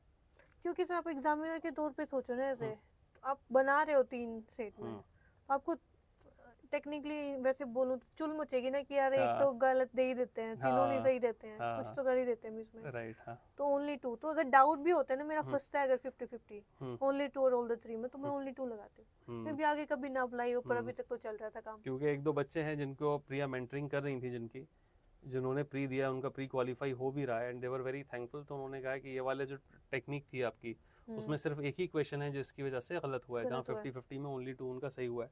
तो मतलब ऐसा कोई थंब रूल नहीं है यार, ये आगे जाके जब यूपीएससी पकड़ लेगा कि हाँ लोग ऐसा एनालिसिस करने लगे, तो आगे जाके शायद चेंज भी कर दे, but as of now this thing worked उसमें। तो कई बार हमको ये सोचना पड़ता है कि एग्जामिनर क्या सोच रहा है इस टाइप के क्वेश्चंस में। जी सर। चलिए नेक्स्ट क्वेश्चन। ये भी रिपीटेड थी, मतलब आर्टिफिशियल रेन का पहले भी पूछ रखा है, ये भी पूछ रखा है कौन सा यूज किया जाता है, ठीक है। तो इसमें है silver iodide and I think potassium iodide. देखो दोनों आयोडाइड वाले ही हैं, हाँ, जो रेनफॉल कॉज करते हैं। और क्योंकि दिल्ली के लिए काफ़ी चर्चा चल रही थी कि इतना ज़्यादा पोल्यूशन हो जाता है दिल्ली में, खासतौर पे विंटर्स में, क्योंकि हाई प्रेशर जोन होती है, बारिश होती नहीं है, तो वहाँ पे आर्टिफिशियल रेनफॉल करवाने की बात हो रही थी कि भाई वहाँ पे थोड़ा सा जो पार्टिकुलेट मैटर है एटलीस्ट वो नीचे की तरफ जो है सेटल डाउन हो जाए। तो in order to settle it down, we were planning to use silver iodide and potassium iodide there. Sir ये रिपीटेड PYQ भी आई थिंक 2014 या 15 में ये पूछा जा चुका है। बिल्कुल ये पूछा जा चुका है, और वहाँ तब इसलिए भी पूछा गया था क्योंकि दुबई में रेनफॉल करवाई गई थी। दुबई में आर्टिफिशियल रेनफॉल करवाते हैं वहाँ के एग्रीकल्चर के लिए, तो वहाँ पे ये यूज होता है। तो बिल्कुल रिपीटेड क्वेश्चन है, इसीलिए प्रीवियस ईयर क्वेश्चन का एनालिसिस बहुत जरूरी है। और जैसे बहुत सारे लोग कहते हैं ना कि अरे इस बार तो आ गया, अब क्यों ही आएगा, अब क्या ही आएगा, अब तो ये सवाल नहीं पूछा जाएगा। नहीं, ऐसा नहीं है, सवाल पूछे जा रहे हैं। आपने देखा हिस्ट्री में 2-3 क्वेश्चन रिपीटेड हैं, यहाँ पे रिपीटेड है। ज्योग्राफी में आइसोथर्म वाला क्वेश्चन रिपीटेड आ गया, तो यूपीएससी कर रहा है, अब उस डोमेन में जा रहा है। सर प्लस रिपीटेड भी, अगर आप थीम देखो तो कुछ 1-2 क्वेश्चन को छोड़ के कुछ भी न्यू नहीं है। हाँ सही बात है। प्रेसिडेंट आपने पहले कवर कर रखा है, गवर्नर आपने कवर कर रखा है, आर्टिफिशियल रेन आपने कवर कर, तो कुछ भी ऐसा न्यू नहीं है। अगर आपने सारे थीम कर रखे हैं पीवाईक्यू के टॉपिक्स, इवन लीडर्स को लेके भी, तो क्लियर हो रहा है आपका पेपर। बिल्कुल बिल्कुल। अपने इकोनॉमिक्स में भी जितने क्वेश्चन हैं, तो वो पता है कि हाँ यार बॉन्ड्स पे जो है इन्वेस्टमेंट पे सवाल पूछ ही रहा है, तो वो आ ही रहा है। डेफिसिट पे आता है, आ ही रहा है, तो वो बार बार क्लियर रखे। चलिए नेक्स्ट, आई थिंक पॉलिटिका आ गया। पॉलिटिका आ गया यहाँ पे। अब यहाँ पे मिक्स से स्टार्ट हो जाएंगे क्वेश्चंस। पार्डनिंग पावर बतानी है प्रेसिडेंट की, तो उससे रिलेटेड करेक्ट स्टेटमेंट बतानी है हमें। So the exercise of this power by the president can be subjected to limited judicial review, ठीक है। जुडिशियल रिव्यू से तो कुछ बचा ही नहीं है उसके बाहर, तो पहले तो स्टेटमेंट ठीक है, और लिमिटेड लिख दिया तो मतलब हो ही जाएगा उसमें। The president can exercise this power without the advice of the central government. नहीं, प्रेसिडेंट को तो सब एडवाइस उनकी बाइंडिंग होती है, तो बिना सेंट्रल एडवाइस के हो ही नहीं सकता। प्रेसिडेंट का काम ही सेंट्रल गवर्नमेंट का काम है, तो डिस्क्रिप्शन तो कुछ है नहीं। गवर्नर के पास जबकि डिस्क्रिप्शन है, बट प्रेसिडेंट के पास कुछ भी नहीं है, तो 2 शुड बी रॉन्ग। बिल्कुल, एंड इसका आंसर आई थिंक 1 होना चाहिए। ये पेन चूज करना पड़ेगा, तो 1 is the answer. 1 is the correct answer. चलिए नेक्स्ट उसमें चलते हैं। It's a big question. Consider the following statements.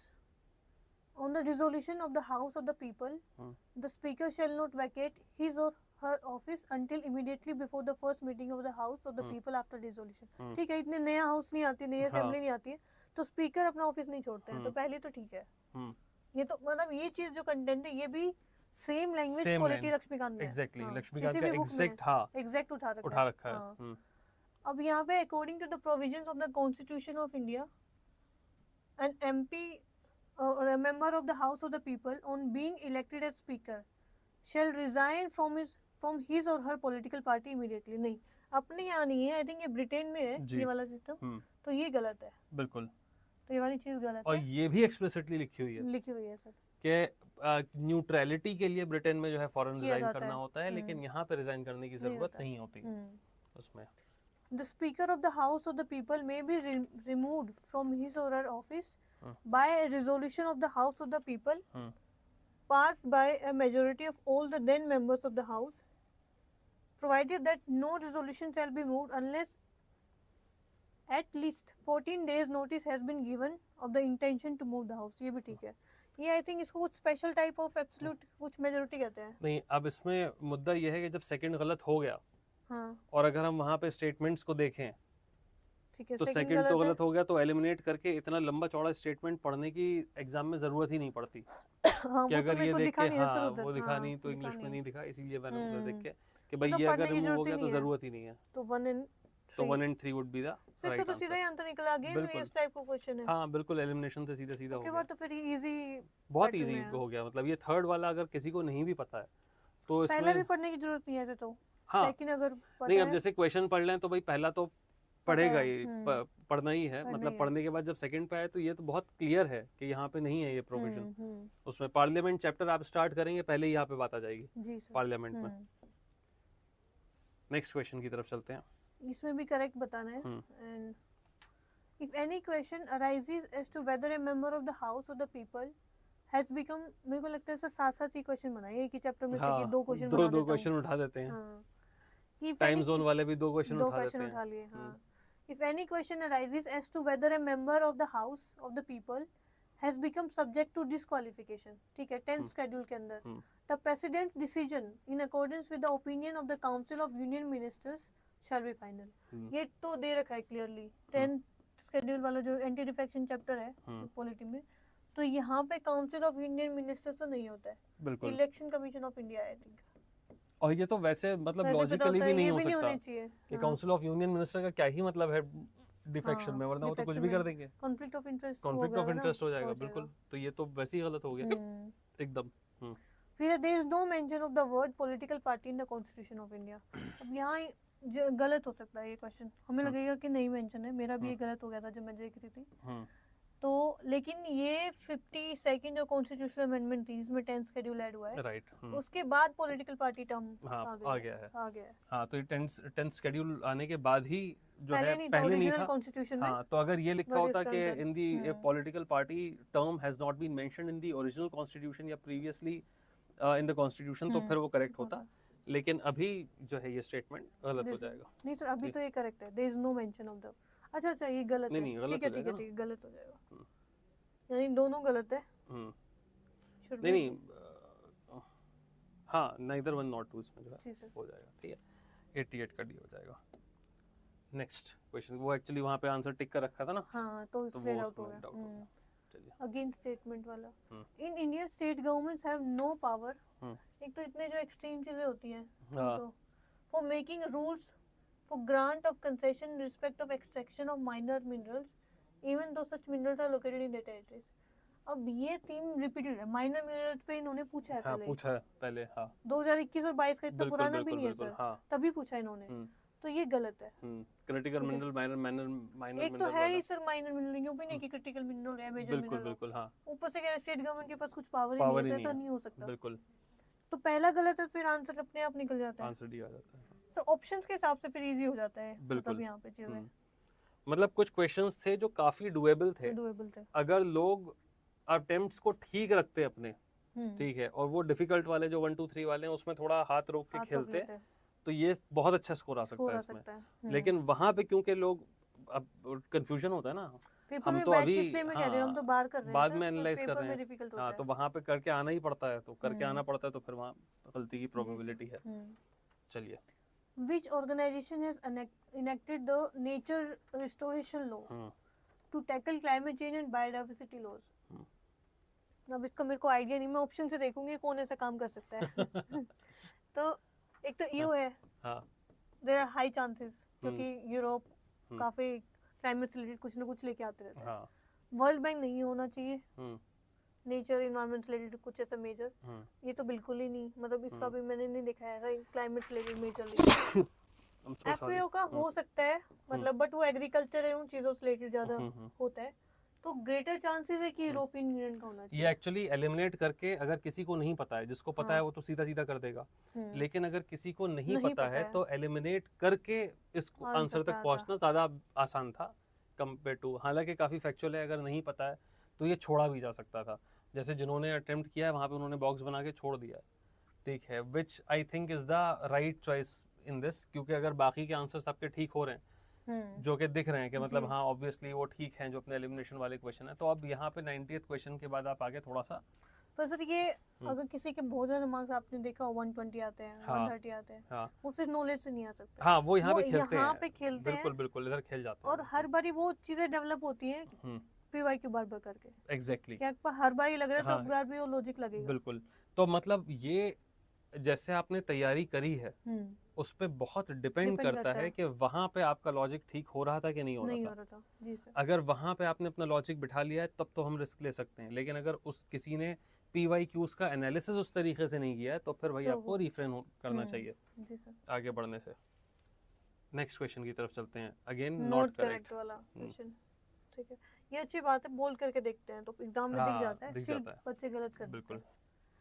Panchayat at the intermediate level exist in all states, नहीं ये तो है ही नहीं, मतलब बीच वाला जो है आई थिंक 20 लाख पॉपुलेशन कुछ ऐसा है ना। हाँ क्राइटेरिया तो इंटरमीडिएट लेवल तो वैसे ही हट गया होना चाहिए, तो 2 तो आना चाहिए, मतलब 1 तो आना चाहिए आंसर में, तो जहाँ पे 1 नहीं है तो ये तो गया, ठीक है, इनकरेक्ट में। To be eligible to be a member of panchayat at the intermediate level, a person should attain the age of 30, नहीं तो सबको पता होता है, ये नहीं चाहिए। आई थिंक 18 ही है ना सर, यहाँ तो वोटिंग एज ही वाला है ना, पंचायत लेवल पे। आई थिंक 25 है, मतलब ये तो लोकसभा उनमें नहीं है सर, मुझे भी याद नहीं है ये तो चीज, ठीक है, पर 30 तो लेकिन 30 नहीं है, हाँ मतलब ये तो नहीं है, 2 तो आना ही आना चाहिए, हाँ 2 तो आना ही आना चाहिए। हमारे पास बचा A और D। The chief minister, okay, of a state constitutes a commission to review the financial position of panchayat. अब आगे आपको वैसे तो पढ़ सकते हैं बट पढ़ने की नीड है नहीं, चीफ मिनिस्टर जनरली नहीं करते हैं, आइदर ये गवर्नर होते हैं जनरली जो बनाते हैं, तो चीफ मिनिस्टर तो हमने कभी नहीं पढ़ा, अगर आप सीरियस एस्पिरेंट हो तो third should be wrong, chief minister का रोल ही नहीं यहाँ पे, क्योंकि अदरवाइज अगर ये होगा तो पॉलिटिकल हो जाएगा उसमें, तो ये हो नहीं सकता। तो ये भी रॉन्ग है, तो all of the above are incorrect, ठीक है। और ये बहुत जरूरी था बच्चों को देखना कि नॉट करेक्ट है, क्योंकि अगर किसी ने नॉट करेक्ट नहीं पढ़ा होगा तो वो ये करेगा, पहला स्टेटमेंट पढ़ेगा, वो कहेगा अरे यार ये तो गलत है, तो 1 को एलिमिनेट करके B लगा देंगे, 2 और 3 लगा देंगे। इसके लिए सबसे पहले क्वेश्चन को देख के आपको ये जानना जरूरी है कि एग्जैक्टली क्वेश्चन पूछ क्या रहा है। चलिए नेक्स्ट क्वेश्चन की तरफ चलते हैं। अगेन एक ऑर्गेनाइजेशन में क्वेश्चन है, तो मेजर है, पहले भी पूछा गया है, बिमस्टेक पूछा गया, कई बार पूछा चुका है, तो इसमें करेक्ट बताना है कौन सा करेक्ट है। तो it is a regional organization consisting of 7 member states till January 2025.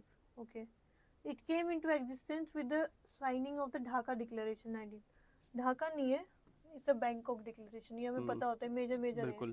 Dhaka से तो आई थिंक सार्क है, हाँ सार्क है, तो 2 इज रॉन्ग, तो 2 रॉन्ग हो जाता है, तो ये तो गया, बिल्कुल ये भी गया, 1 तो ठीक है, 4 चेक करना है, हमें 3rd चेक करने की जरूरत नहीं है। यस, तो in BIMSTEC the sub sector of tourism is being led by India. अब देयर आर चांसेस कि गलत हो सकता है, यहाँ पे पता नहीं इंडिया की जगह कुछ और हो, आई एम नॉट श्योर कि इंडिया है या नहीं, तो मैं फंस गई 50-50 में यहाँ पे। नहीं, अगर जैसे इंटर गवर्नमेंट ऑर्गेनाइजेशन है और सब सेक्टर ऑफ टूरिज्म की अगर हम बात करें, तो अगर ऐसा होता तो मतलब बहुत सुना होता कि भाई इंडिया जो है बिमस्टेक का टूरिज्म सेक्टर हेड कर रहा है, हाईलाइट भी किया जाता, लेकिन आपने कितनी बिमस्टेक कंट्री का ऐड देखा है इंडिया में टूरिज्म का? हाँ, इंडिया का टूरिज्म नहीं है, नहीं है ना, तो 4 should not B D. Still पर इतना दिमाग लगाने एग्जाम में बच्चा कंफ्यूज हो जाता है सर। हाँ, मतलब मैं तो जाती, हाँ, तो लेकिन स्टिल 50-50 बनना है तो मैं जाती, या तो डी लगाती या फिर सी लगाती। नहीं, मैं मतलब डी और सी में ही अगर कंफ्यूजन है तो उसमें हम ये कह सकते हैं ना कि अगर होता टूरिज्म का तो उन कंट्रीज का तो एटलीस्ट ऐड चल रहा होता ना। मैं ये कह रही हूं, ये वाला जो लॉजिक है, कुछ क्वेश्चन में कभी तो लग जाता है, पर इतना हर क्वेश्चन में इतना दिमाग लगाना बच्चे के लिए डिफिकल्ट हो जाता है, क्योंकि फैक्चुअल है तो फिर वही है कि भाई आता है तो आता है, नहीं आता तो नहीं आता। गांधी पीस प्राइज से फिर से सवाल आ गया। हाँ, ये पहले भी आ चुका है। जूरी मेंबर्स बताने हैं, ठीक है। The president of India, prime minister of India, CGI and the leader of opposition in the Lok Sabha. अगर आपको ऐसे प्राइजेस का पता है ना कि जनरली अगर ये कॉम्बिनेशन होता है तो उनमें प्रेसिडेंट नहीं होता है, हमने देखा है, हमने अगर ये कॉम्बिनेशन तीनों दे रखा है तो prime minister, chief justice of India and leader of opposition the Lok Sabha, अगर ये होता है तो प्राइम मिनिस्टर होता है उसमें जनरली। बिल्कुल। तो भाई उस लीडर ऑफ logic से मैं अपोजिशन को अपने- रखने का मतलब ही ये है हाँ, कि वहाँ पे गवर्नमेंट का गवर्नमेंट कोई हेड है। अगर गवर्नमेंट का हेड नहीं होता तो फिर प्रेसिडेंट होता, और अगर प्रेसिडेंट होता तो फिर किसी और को होने की जरूरत ही नहीं है। क्योंकि ऐसे ऐसे हमने ये कॉम्बिनेशन बहुत बार देखते हैं बिल्कुल वोट्स में, बिल्कुल हाँ। तो यही होना चाहिए जनरली यहाँ पे भी अगर दे रखा है तो Right. It should B second, third and fourth. This is the right answer उसमें। लेकिन अगेन ये बहुत फैक्चुअल है, तो हमने तो क्योंकि अपना एक जनरल ट्रेंड देखा है, तो जनरल ट्रेंड के थ्रू हमको हमने ये हिट कर दिया है कि पता है। यहाँ पे भी तो फिर पीवाईक्यू काम आते हैं, या फिर ऐसे जनरल चीजें आप जो नोटिस करते हो, ऑब्जर्व करते हो। अब भाई अगर ये गलत हो भी गया तो भी ऐसे कोई टेंशन की बात नहीं है, ये छोड़ के आने वाला सवाल तो नहीं है उसमें कि ये वाले लॉजिक से हमको करना तो था ही। नेक्स्ट, बहुत जल्दी जल्दी अब हम लोग जो है इसको खत्म करने की तरफ पहुंच चुके हैं, और अब ऐसे रैंडम क्वेश्चंस आ रहे हैं, मिक्स्ड बैग आ रहा है अब जी, अभी मिक्स्ड बैग उसमें। तो गगन के बारे में पूछा गया है कि ये किस किस चीजों में हेल्प हो सकती है गगन से रिलेटेड। तो गगन फेमस है, सबको पता होगा, GPS geo augmented navigation system, ठीक है। तो इनमें करेक्ट आंसर बताना हमें। It is design to provide additional accuracy and integrity, correct है, बिल्कुल सही होगा, ठीक है, ये तो ठीक है। It will allow more uniform and high quality air traffic management, हाँ ये सब जब नेविगेशन कर रहे हैं और हम देख रहे हैं उसको हाई रेजोल्यूशन पे, तो हमको दिखेगा ही, ठीक है। अब it will provide benefits only in aviation but not in other modes of transportation, ऐसा नहीं हो सकता ना, ये और चीजों में भी तो एक्यूरेसी और चीजों के लिए यूज हो सकता है। भाई जब ट्रांसपोर्टेशन के लिए यूज कर रहे हैं हम नेविगेशन सिस्टम को नेविगेशन कह ही इसलिए रहे हैं कि हर चीज में यूज होगा, हर चीज में हो सकता है। तो ये तो थर्ड वाला तो वैसे ही एलिमिनेट किया जा सकता है, तो थर्ड को एलिमिनेट कर देते हैं। प्लस अगर हम ऐसी कोई टेक्नोलॉजी बना रहे, इतना रिसर्च करके पैसे लगा के, सिर्फ एक एविएशन के लिए थोड़ी उसको यूज करेंगे, तो it should be I think 1 and 2 ठीक है। तो काफी इजी सवाल था ये, मतलब जो स्टेटमेंट सही भी थे वो भी काफी इजी थे उनको कैच करना कि वो स्टेटमेंट सही है अपने। जी बिल्कुल। Consider the following statement regarding AI action summit held in Grand Palace Paris in February 2025, ठीक है। एआई पे काफी कुछ चल ही रहा है, काफी कुछ चल रहा है, बिल्कुल। सो को-चेयर्ड विद इंडिया, एआई पे ही 2-3 सवाल जो हैं पूछ लिए गए इस बार। The event builds on the advances made at the Bletchley Park summit, Bletchley declaration भी आई थी, काफी फेमस है एआई पे, held in 2023 and the Seoul summit held in 2024। अगर कोई भी एआई पढ़ा रहा है साइंस टेक का टीचर, तो उसमें जब भी हम लीगल इश्यूज की बात करते हैं तो वहाँ पे ब्लेशले पार्क समिट जो है आता है, वो आता है, वो उनको पढ़ाना चाहिए। कोई अगर साइंस टेक का टीचर नहीं पढ़ा रहा है तो मतलब वो थोड़ा सा डंडी मार रहा है, क्योंकि नॉर्म्स, जैसे जीएम क्रॉप की जब हम बात करते हैं तो साइंस टेक का टीचर जीएम क्रॉप पढ़ाता है तो उसके नॉर्म्स भी बताता है कि क्या है, ठीक है। ऐसे ही न्यूक्लियर जब पढ़ते हैं तो न्यूक्लियर के नॉर्म्स जो होते हैं सिमिलरली उतना ही इंपॉर्टेंट अभी एआई है, और हमने देख ही लिया है कि इसी साल 2 से 3 सवाल जो है एआई पे आ गए हैं साइंस टेक में, ठीक है। तो ये वाली चीज एक बार सेकंड और देख लेते हैं सर पहले। Along with other countries US and UK also sign the declaration on inclusive and sustainable AI. अब यहाँ 2-3 कंट्रीज का मेंशन होगा, यूएस, यूके, इंडिया।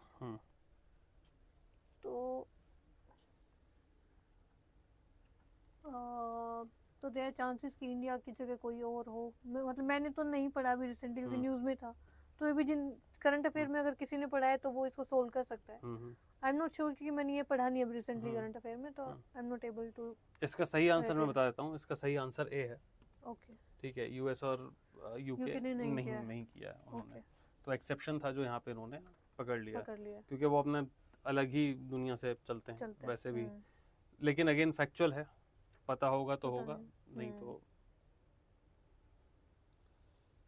ये अब ये बहुत, हाँ मैं मतलब ये बैंकिंग वाला सवाल पूछ लिया इन्होंने यूपीएससी ने इस बार, यूपीएससी में नहीं आता था, ठीक है। तो इसका answer if I am not wrong major वो भी नहीं है, हाँ ठीक है। सेकंड वाला मेजर है, फिर peace and trust, okay. Asteroid awareness वाला भी मेजर नहीं है, तो मतलब पता अगर नहीं है, फेमस चीजें नहीं है। अगर मेजर हो भी तो भी ईयर ऐसे याद नहीं रखते ना कि ये ईयर इस चीज का। ये बैंक और एसएससी की जो तैयारी लोग कर रहे हैं उनमें इस टाइप के क्वेश्चन आते हैं स्ट्रेट फॉरवर्ड कि ये डेट किस है, हाँ तो ये एकदम रटने वाली चीज होगी ना। अब जैसे ये आ गया, अब आप देखिएगा अगले साल जितने इंस्टीट्यूट अपने क्वेश्चन पेपर बनाएंगे सब ईयर जो है अर्थ का ईयर और इसका ईयर और उसका ईयर कर देंगे, फिर यूपीएससी कुछ नया लेके आ जाएगा। तो वो इन चीजों को हम चेज नहीं कर सकते, टारगेट नहीं कर सकते, और कितना रटेगा इंसान, ठीक है। तो साहब इसका answer all of the above है, ऑल द 4 है, बट ठीक है। अगर आप बेहतर था कि इसको छोड़ दिया जाता अगर तो आपको नहीं रेयर है कि पता है। एग्जामिनर ने चारों ही ठीक डाल दिए, हाँ सही बात, मिसमैच भी नहीं किया, मिसमैच भी नहीं तो किया। इसमें तो तुक्का भी नहीं चलेगा, वो बिल्कुल हाँ, ऑप्शन वाला लॉजिक भी नहीं चलेगा। राइट राइट, इसमें कुछ नहीं था, तो ये ऑल ऑफ द अबव ही छोड़ने था, का ही वाला क्वेश्चन छोड़ने वाला ही सवाल था एकदम 100%। फिर आ गया ब्रिक्स पे। ब्रिक्स पे भरा, एक इंस्टीट्यूट कितना पे बिम्स्टेक, ब्रिक्स, बार बार जो है ये वर्ल्ड घूम फिर बैंक के, का इन सब वर्ल्ड चीजों बैंक पे। हाँ। 16 BRICS summit was held under the chairship of Russia in Kazan. हाँ ये तो हमने सुना, कजान समिट, कजान समिट, तो ये तो ठीक है। Indonesia has become a full member of BRICS, मेरे हिसाब से ये भी ठीक है क्योंकि अभी बनाया है जनवरी में। The theme of the 16 BRICS summit was strengthening multiculturalism for just global development, ठीक है।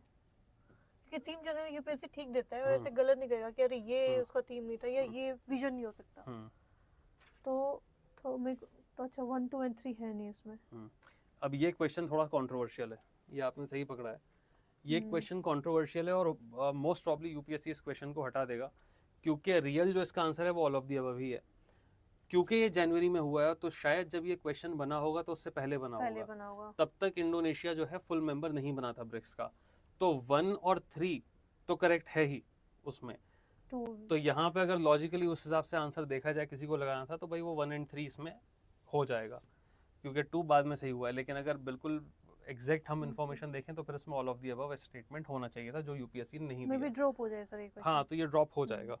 तो 1 2 क्वेश्चन हमने ऐसे देख लिए जो ड्रॉप होने वाले, एक अजरबैजान वाला देखा हमने जो शायद आगे जाके ड्रॉप हो जाए, ये वाला जो ड्रॉप हो जाएगा।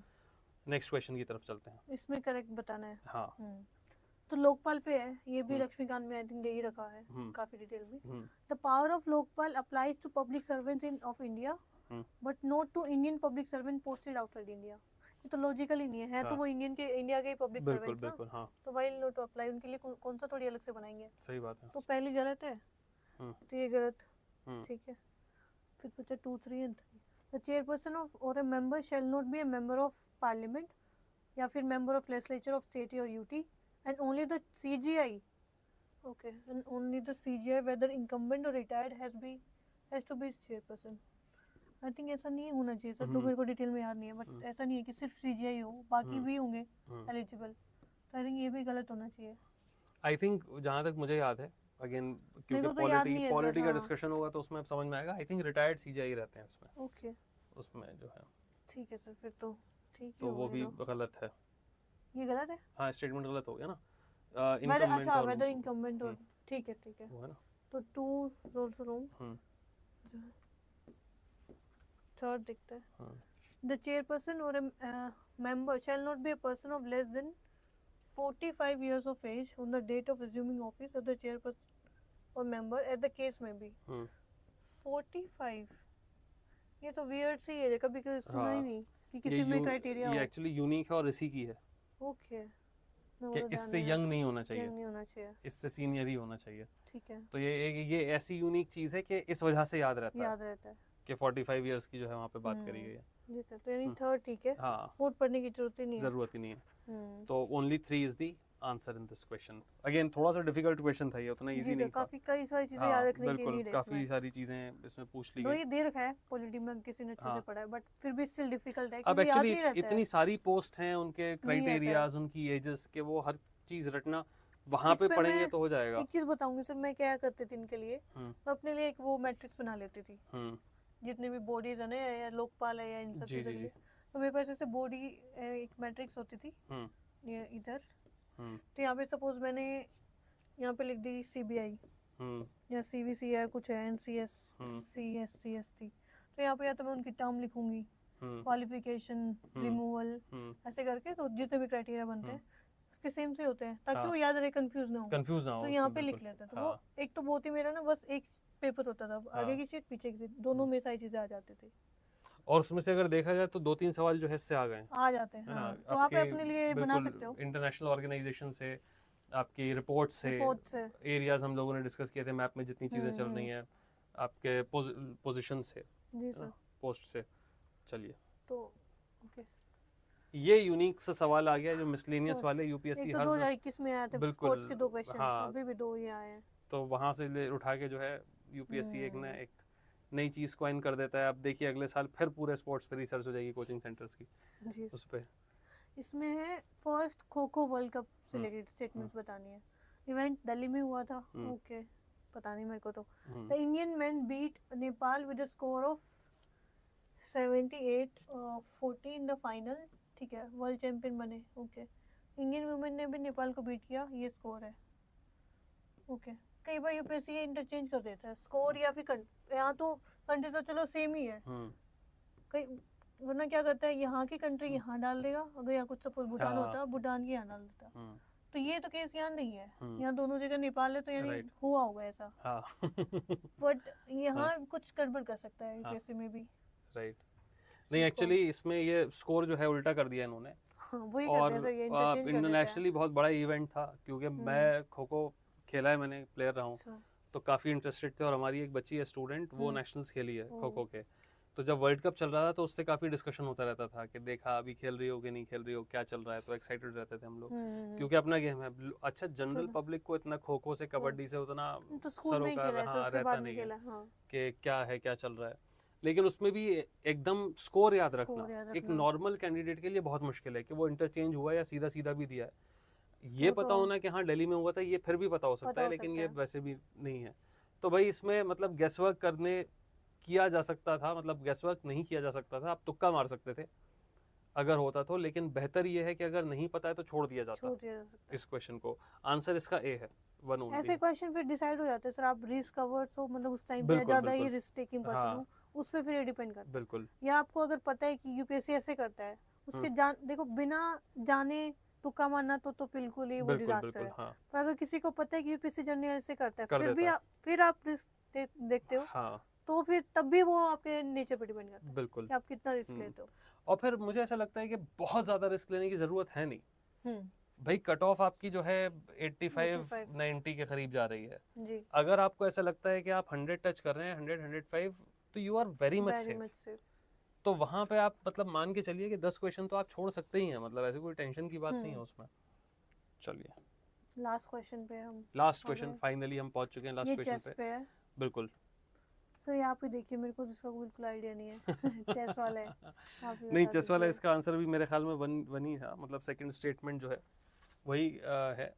American chess player hold the record of becoming youngest, क्योंकि गुकेश की बात हुई थी, ठीक है, world youngest winner after defeating. तो वर्ल्ड यंगेस्ट प्लेयर ये नहीं बने थे, उसका रीजन था कि वर्ल्ड यंगेस्ट प्लेयर यहाँ पे अभिमन्यु मिश्रा थे, ठीक है। लेकिन इंडिया के यंगेस्ट बन गए थे क्योंकि अभिमन्यु मिश्रा जो हैं वो अमेरिकन चेस प्लेयर थे, उनकी नेशनैलिटी अमेरिकन थी, तो इस वजह से ये न्यूज़ में था। तो वहाँ पे खेल रहे हैं, क्योंकि बहुत बड़ा अचीवमेंट है नेशनल चैंपियन, मतलब वर्ल्ड चैंपियन बनना चेस में, ग्रैंड मास्टर बनना।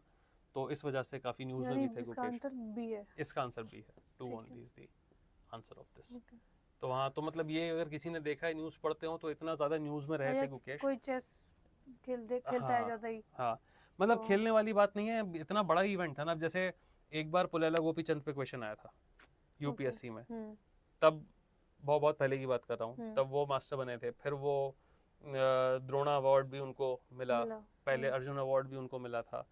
तो उनकी एकेडमी चल रही है। फिर उनकी एकेडमी से पीवी सिंधु जो है वो वर्ल्ड चैंपियन बनी। जब वो बनी थी तो भी यूपीएससी ने क्वेश्चन पूछा था। तो बैडमिंटन से पूछता आया है। तो ये जितने मेजर इवेंट तो उनसे नॉन क्रिकेटिंग स्पोर्ट्स हैं, क्रिकेट को छोड़ के बाकी चीजें जिसमें इंडिया का अचीवमेंट बहुत बड़ा माना जाता है, क्रिकेट में तो सबको पता ही है। तो उन स्पोर्ट्स में जब हमारा कोई ऐसा इंटरनेशनल लेवल बड़ा अचीवमेंट होता है तो कहीं ना कहीं यूपीएससी पूछ लेता है। आपको याद होगा एक बार F1 का सवाल पूछा था यूपीएससी ने, जब F1 ट्रैक इंडिया में बना था। तो पहली बार F1 हुआ था बुद्ध इंटरनेशनल सर्किट पे ग्रेटर नोएडा में। तो उस साल F1 के कुछ इयर्स पहले हुआ था, मतलब हो गया टाइम उसका 2011 या 12। ये तो बहुत टाइम हो गया, बहुत टाइम हो गया। मेरे को फिर और कुछ याद होगा। हाँ तब हुआ था। तो अभी बुद्ध इंटरनेशनल सर्किट तो है लेकिन F1 नहीं होता है, उसके कैलेंडर में हम लोग फिट नहीं होते हैं F1 के कैलेंडर पे। तो बहुत बड़ा इवेंट था, जो रेस प्रेमी लोग थे तो वहाँ पे चेकर्ड फ्लैग्स के ऊपर सवाल पूछा था यूपीएससी ने। ठीक। तो इस तरीके से यूपीएससी क्वेश्चंस पूछता रहता है स्पोर्ट्स में। तो ये मतलब आ सकता था ऐसा कोई ऐसा वियर्ड सी चीज। अगर क्वेश्चन डिस्कस हो गए हैं तो प्रीलिम्स से रिलेटेड एक और चीज मैं बताना चाहूंगा कि कैसे आप पेपर अटेम्प्ट करते हो। हाँ, एक बार मैं अनाउंसमेंट कर देता हूँ कि भाई हमारा ऑप्शनल के सब्जेक्ट स्टार्ट होने वाले हैं। तो जो बच्चे 26 के लिए प्रिपरेशन कर रहे हैं, जिनको अपने ऑप्शनल की तैयारी करनी है, उनको बहुत डिटेल्ड क्लासेस मिलेंगी और test series will be included in your programme. इसी के साथ साथ हम आपको बहुत ही लूसिड नोट्स भी देंगे ऑप्शनल के, और जो नोट्स हम आपको प्रोवाइड करेंगे, जो क्लास नोट्स होंगे, जो टेस्ट सीरीज होगी, उसके अलावा आपको ऑप्शनल का कुछ भी करने की ज़रूरत नहीं है। बहुत सीनियर फैकल्टी मेंबर्स हैं हमारे पास। सौरभ सर एंथ्रोपोलॉजी स्टार्ट कर रहे हैं फ्रॉम 16 जून। उसके बाद सुमित कपूर सर 23 जून को political science and PSIR start कर रहे हैं। दोनों ही टीचर्स के बहुत सारे स्टूडेंट्स ऑप्शनल के क्वालिफाई करें हैं, क्योंकि मार्केट में दिल्ली से हट चुके हैं हम लोग, तो कुछ लोगों को एक कोई फैकल्टी मेंबर दिमाग में बैठ जाता है कि बस यही है, लेकिन ऐसा नहीं है। अब जो टीचर्स हैं यंग, अभी के ट्रेंड को पकड़ के जो है बहुत अच्छे पढ़ा रहे हैं वो लोग। राकेश वर्मा सर जो खुद पब्लिक एडमिनिस्ट्रेशन के एग्जामिनर रह चुके हैं, वो पब्लिक एडमिनिस्ट्रेशन पढ़ाएंगे। बहुत शानदार टीचर हैं, जैसा कि आपको पता है। बहुत सारे उनके मेंटर्ड कैंडिडेट्स रैंक ला चुके हैं। ठीक है। फिर मैं जो है ज्योग्राफी पढ़ाता हूँ, आप लोग काफ़ी लोग मुझे जानते हैं, और ज्योग्राफी की क्लासेस जो हैं स्टार्ट होंगी 7 जुलाई से। तो अगेन बहुत डिटेल्ड कोर्स होगा। हम कोशिश करेंगे कि सही टाइम फ्रेम में जल्दी बहुत एग्जॉस्टिव तरीके से हम ज्योग्राफी पढ़ें। और याद रखिए कि ज्योग्राफी में ऐसे रिसर्च करने की ज़रूरत नहीं है आपको, ठीक है। कि कुछ लोग एकदम रिसर्च में चले जाते हैं कि मैथमेटिक्स से बस नहीं चलता, इक्वेशन भी निकालने, वो नहीं पूछ रहा है। यूपीएससी बहुत सिंपल सवाल पूछता है। और ज्योग्राफी के ऊपर मैंने एक और लेक्चर बनाया, how to select an optional and how to take geography as an optional, how to score well in the optional. Yogendra Sharma sir sociology पढ़ाएंगे। योगेंद्र शर्मा सर हमारे साइंस एंड टेक्नोलॉजी और एनवायरनमेंट के भी टीचर हैं, और बहुत ही ज़्यादा डेडिकेटेड टीचर हैं। मतलब अगेन मैं फिर से कहता हूँ, मैं पहले भी लाइव किया था उनके साथ, योगेंद्र शर्मा सर से बेहतर साइंस एंड टेक्नोलॉजी का टीचर अभी नहीं है इंडिया में, ये मैं इनके लिए कह सकता हूँ। क्योंकि उतनी जितनी मेहनत लगती है सब्जेक्ट के लिए, उतनी मेहनत लोग नहीं कर रहे हैं। देन सुरेश कुमार सैनी सर हिंदी साहित्य पढ़ाएंगे। हिंदी, वो भी एक्स ऑफिसर हैं और रिटायर हो चुके हैं, और बहुत बेहतरीन कमांड है हिंदी साहित्य पे। बहुत लूसिड इनके लेक्चर्स होते हैं, और बहुत ज़्यादा प्रोबेबिलिटी रहती है इनके पढ़ाए हुए सवालों के आने की, क्योंकि बहुत रिजल्ट ओरिएंटेड तरीके से रिवर्स इंजीनियरिंग के थ्रू जो हिंदी साहित्य पढ़ाते हैं। क्योंकि वो ऐसी चीज़ है ना साहित्य, कि लोग पढ़ते हैं तो पढ़ते चले जाते हैं, वो मज़ा आने लगता है जी सर। तो फिर वो नॉवल पढ़ लें तो, लेकिन आपको एग्ज़ाम देना है और आपको रैंक लेके आनी है उसमें। फाइनली चंचल सर जो हिंदी माध्यम में हिस्ट्री पढ़ाएंगे, इतिहास पढ़ाएंगे। ठीक है। तो हम लोग बात कर रहे थे कि आपको कोई अगर रजिस्ट्रेशन करना हो, कोई प्रॉब्लम हो, तो आप स्कैन करके यहाँ पे ऑप्शनल के लिए रजिस्टर कर सकते हैं। ठीक है। बाकी हमारे नंबर और हमारी डिटेल्स यहाँ पे हैं ही। बहुत बहुत शुक्रिया ये सेशन अटेंड करने का। इसके बाद में आपके सीसेट की क्लासेस होंगी। सीसेट का टेस्ट डिस्कशन होगा, लेकिन सीसेट के टेस्ट डिस्कशन से पहले कुछ पॉइंट्स जो हैं मैम शेयर करना चाह रही थी, प्रिया मैम आपसे शेयर करना चाह रही थी प्रीलिम से रिलेटेड, तैयारी से रिलेटेड। तो आप जो हैं बच्चों को बता सकती हैं। तो तैयारी नहीं पर्टिकुलरली कि कैसे पेपर अटेम्प्ट करना चाहिए जी। तो जनरली क्या होता है, पेपर में 1 to 100 क्वेश्चंस होते हैं जी। मतलब हमेशा 1 to 100 होते हैं। तो इसको ना कई लोग, जैसे आपकी बार भी मैंने मेंटरशिप वाले बच्चों से बात की, उन्होंने फिर मैंने कहने के बाद भी उन्होंने गड़बड़ की। हाँ। वो एक ही राउंड में पूरा पेपर अटेम्प्ट करते हैं। ठीक है। उससे क्या होता है, पैनिक मोड में आ जाते हैं, अगर एक क्वेश्चन पे अटक जाते हैं वो। राइट। तो मैं क्या करती थी, उसने मेरे को काफी हेल्प किया, मैंने काफी अप्रोचेस ट्राई की, लेकिन ये मेरे को बेस्ट लगती थी। जैसे मैं बताया, मैं अपना पेपर 3 राउंड में अटेम्प्ट करती थी। ओके। तो जैसे 1 to 100 जो क्वेश्चन है शुरू में, उनकी एक फटाफट जो रीडिंग होती है बिना रुके, अगर आता है तो मार्क करूंगी, नहीं आता तो मैं ऐसे ऑप्शन एलिमिनेट करते जाऊंगी। ठीक है। बैठ के सोचूंगी नहीं उस क्वेश्चन पे। ठीक है। तो वो शुरू की 50 to 55 मिनट्स जो है, उसमें मेरा होता था पहला राउंड। ओके। ठीक है। फिर सेकंड राउंड में इस टाइम पे मैं क्या होता था, 1 to 100 मेरे को गो थ्रू करने हैं सारे क्वेश्चन। ये टाइम वेरी करता है, 1 घंटा भी पहुंच जाता है कि लेंथी पेपर आया तो। ठीक है। तो मैक्सिमम 1 घंटा लगा के चलो पहले राउंड में। तो 1 to 100 में क्वेश्चंस पढ़ूंगी। ठीक है। उसमें सपोज फर्स्ट क्वेश्चन आता है, 100% मार्क कर दिया, ठीक है, लेकिन मैं उसको OMR पे नहीं भरूंगी। पहले राउंड में OMR नहीं भरनी है। ठीक है। सेकंड क्वेश्चन में मैंने सपोज 50-50 केस बनता है, बाकी 2 एलिमिनेट हो गए, 2 ऑप्शन बचे, तो उसमें मैं 50-50 लिख दूंगी या कोई सिंबल बना देती थी, मेरे 50-50 वाला है। फिर ऐसे करके मैं 1 to 100 क्वेश्चन फटाफट रीड कर लेती थी, जिसमें मेरे को सोचना नहीं है, रुकना नहीं है। आता है तो ठीक है, नहीं आता तो नहीं आता है। ठीक है। फिर सेकंड राउंड पे आऊंगी, क्योंकि अगर हम सोचने लगे तो 1 घंटे में कवर नहीं होंगे 100 क्वेश्चन। फिर मैं सेकंड राउंड होता था मेरा अराउंड 40 मिनट्स या 45 मैक्सिमम, मतलब इतना आप लगा लो, जिसमें सेकंड राउंड होता था। इसमें मैं OMR भरती थी। ओके लेकिन इसमें क्या होता था, मैंने पहले भरा, सपोज फर्स्ट क्वेश्चन मेरे को 100% आता था, फर्स्ट रीडिंग में मैंने आंसर भी मार्क कर दिया है, स्टिल मैं उसको दोबारा रीड करूंगी। ओके यानी सेकंड राउंड में भी मैं 1 to 100 दोबारा क्वेश्चन रीड करती हूँ। ठीक है। ये किसी को लगेगा कि इतना पॉसिबल कैसे, लेकिन प्रैक्टिस से हो जाता है। ओके ये मैंने इसलिए किया क्योंकि मैंने अपना नोटिस किया था कि फर्स्ट राउंड में जब आप पेपर स्टार्ट करते हो रीड करना, एग्जाम हॉल में बैठे हो, आपका दिमाग वार्म अप नहीं होता है, हाँ सिली मिस्टेक होने के चांसेस ज्यादा होते हैं, राइट। ठीक है।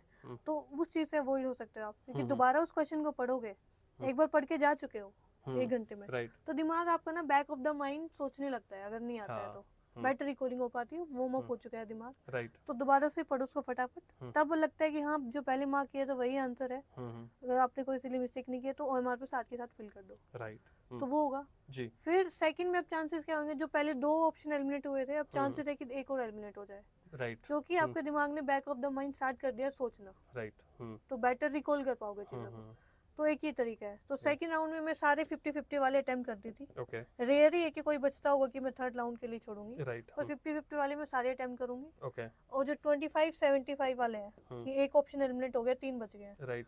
उसमें भी मैं depending on the nature of the question chance लूंगी या नहीं लूंगी, वो डिपेंड करेगा उस क्वेश्चन पे। तो ये मेरा सेकंड राउंड ऐसे करके फिनिश हो जाएगा, जिसमें ओएमआर भी भरनी है। ठीक है। तो लास्ट थर्ड राउंड के लिए बचती थी मेरे पास 15 या 20 मिनट, जी। जनरली 15 ही बचती थी। अब इसमें क्या हो गया, जो बिल्कुल नहीं आते हैं, एक भी ऑप्शन नहीं पता, उनका देखना है और ये क्वेश्चन टैकल करने हैं, 25-75 वाले जो बचे जी।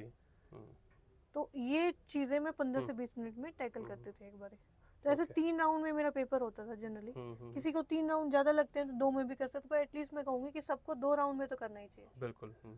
कि एक बार दोबारा गो थ्रू करना चाहिए क्वेश्चंस को, जी सर। कि उसमें कई बार समझ में आ जाता है, जैसे करेक्ट इनकरेक्ट वाली चीज हो गई, मिस्टेक कर देते हैं, सिली मिस्टेक से बच जाते हैं उसमें। नहीं सर, जैसे मैंने अभी बात हुआ आपकी बात, क्या किया किसी स्टूडेंट ने 90 क्वेश्चन तक ही पहुंच पाए, वो 10 क्वेश्चन पढ़े ही नहीं गए उस चीज में, क्योंकि मैंने उनको पहले ही कहा था शुरुआत से कि अटको मत की क्वेश्चन को, सेम विद सी सेट, नहीं आता तो अभी के लिए छोड़ दो, उसमें बैठ के ओवरथिंक मत करो, क्योंकि सर ओवरथिंक करते हैं तो पैनिक मोड में आ जाता है इंसान कि टाइम वेस्ट हो रहा है, टाइम वेस्ट हो रहा है। और जो अगर देखे ही नहीं तो बहुत सारा ऐसा हो सकता है कि एकदम फुल टॉस टाइप क्वेश्चन हो और वो मिस हो जाए उसमें, तो ये तो ब्लंडर है चीजें, ये आप अफोर्ड नहीं कर सकते चीजें। इसलिए मैं कहूंगी एटलीस्ट 2 राउंड में तो आप अटेम्प्ट करो, प्रैक्टिस करके देखो, नहीं तो 3 में भी हो सकता है। बिल्कुल बिल्कुल, ये बहुत बढ़िया स्ट्रेटेजी जो है आपने बताई भाई। Thank you so much. जो लोग हमको देख रहे थे, हमारा लाइव उन्होंने देखा, आई होप के द्रोणा एक्स, विक्रांत एक्स और जो हमारे ऑप्शनल कोर्सेज हैं उनकी सारी डिटेल्स आपको समझ में आ गई होंगी। अगर आपको क्वेरी है हमारे द्रोणा एक्स के बारे में जो ईयर लॉन्ग मेंटरशिप प्रोग्राम है, विक्रांत एक्स के बारे में जो मेंस मेंटरशिप प्रोग्राम है उन लोगों के लिए जो इस साल मेंस में अपीयर हो रहे हैं, या फिर हमारे ऑप्शनल कोर्सेज जिसको भी फाउंडेशन से जो है ऑप्शनल कोर्स करना है, तो feel free to speak with us, feel free to come to our office. Online और ऑफलाइन क्लासेस दोनों होंगी। और finally thank you so much Priya, आप हमारे साथ आई, इतना ज़्यादा टाइम आपने स्पेंड किया हमारे साथ। आई होप के बच्चों को बहुत मज़ा आया होगा और आपको बहुत फ़ायदा हुआ होगा उन इनसाइट से जो आपको प्रिया मैम से मिली हैं।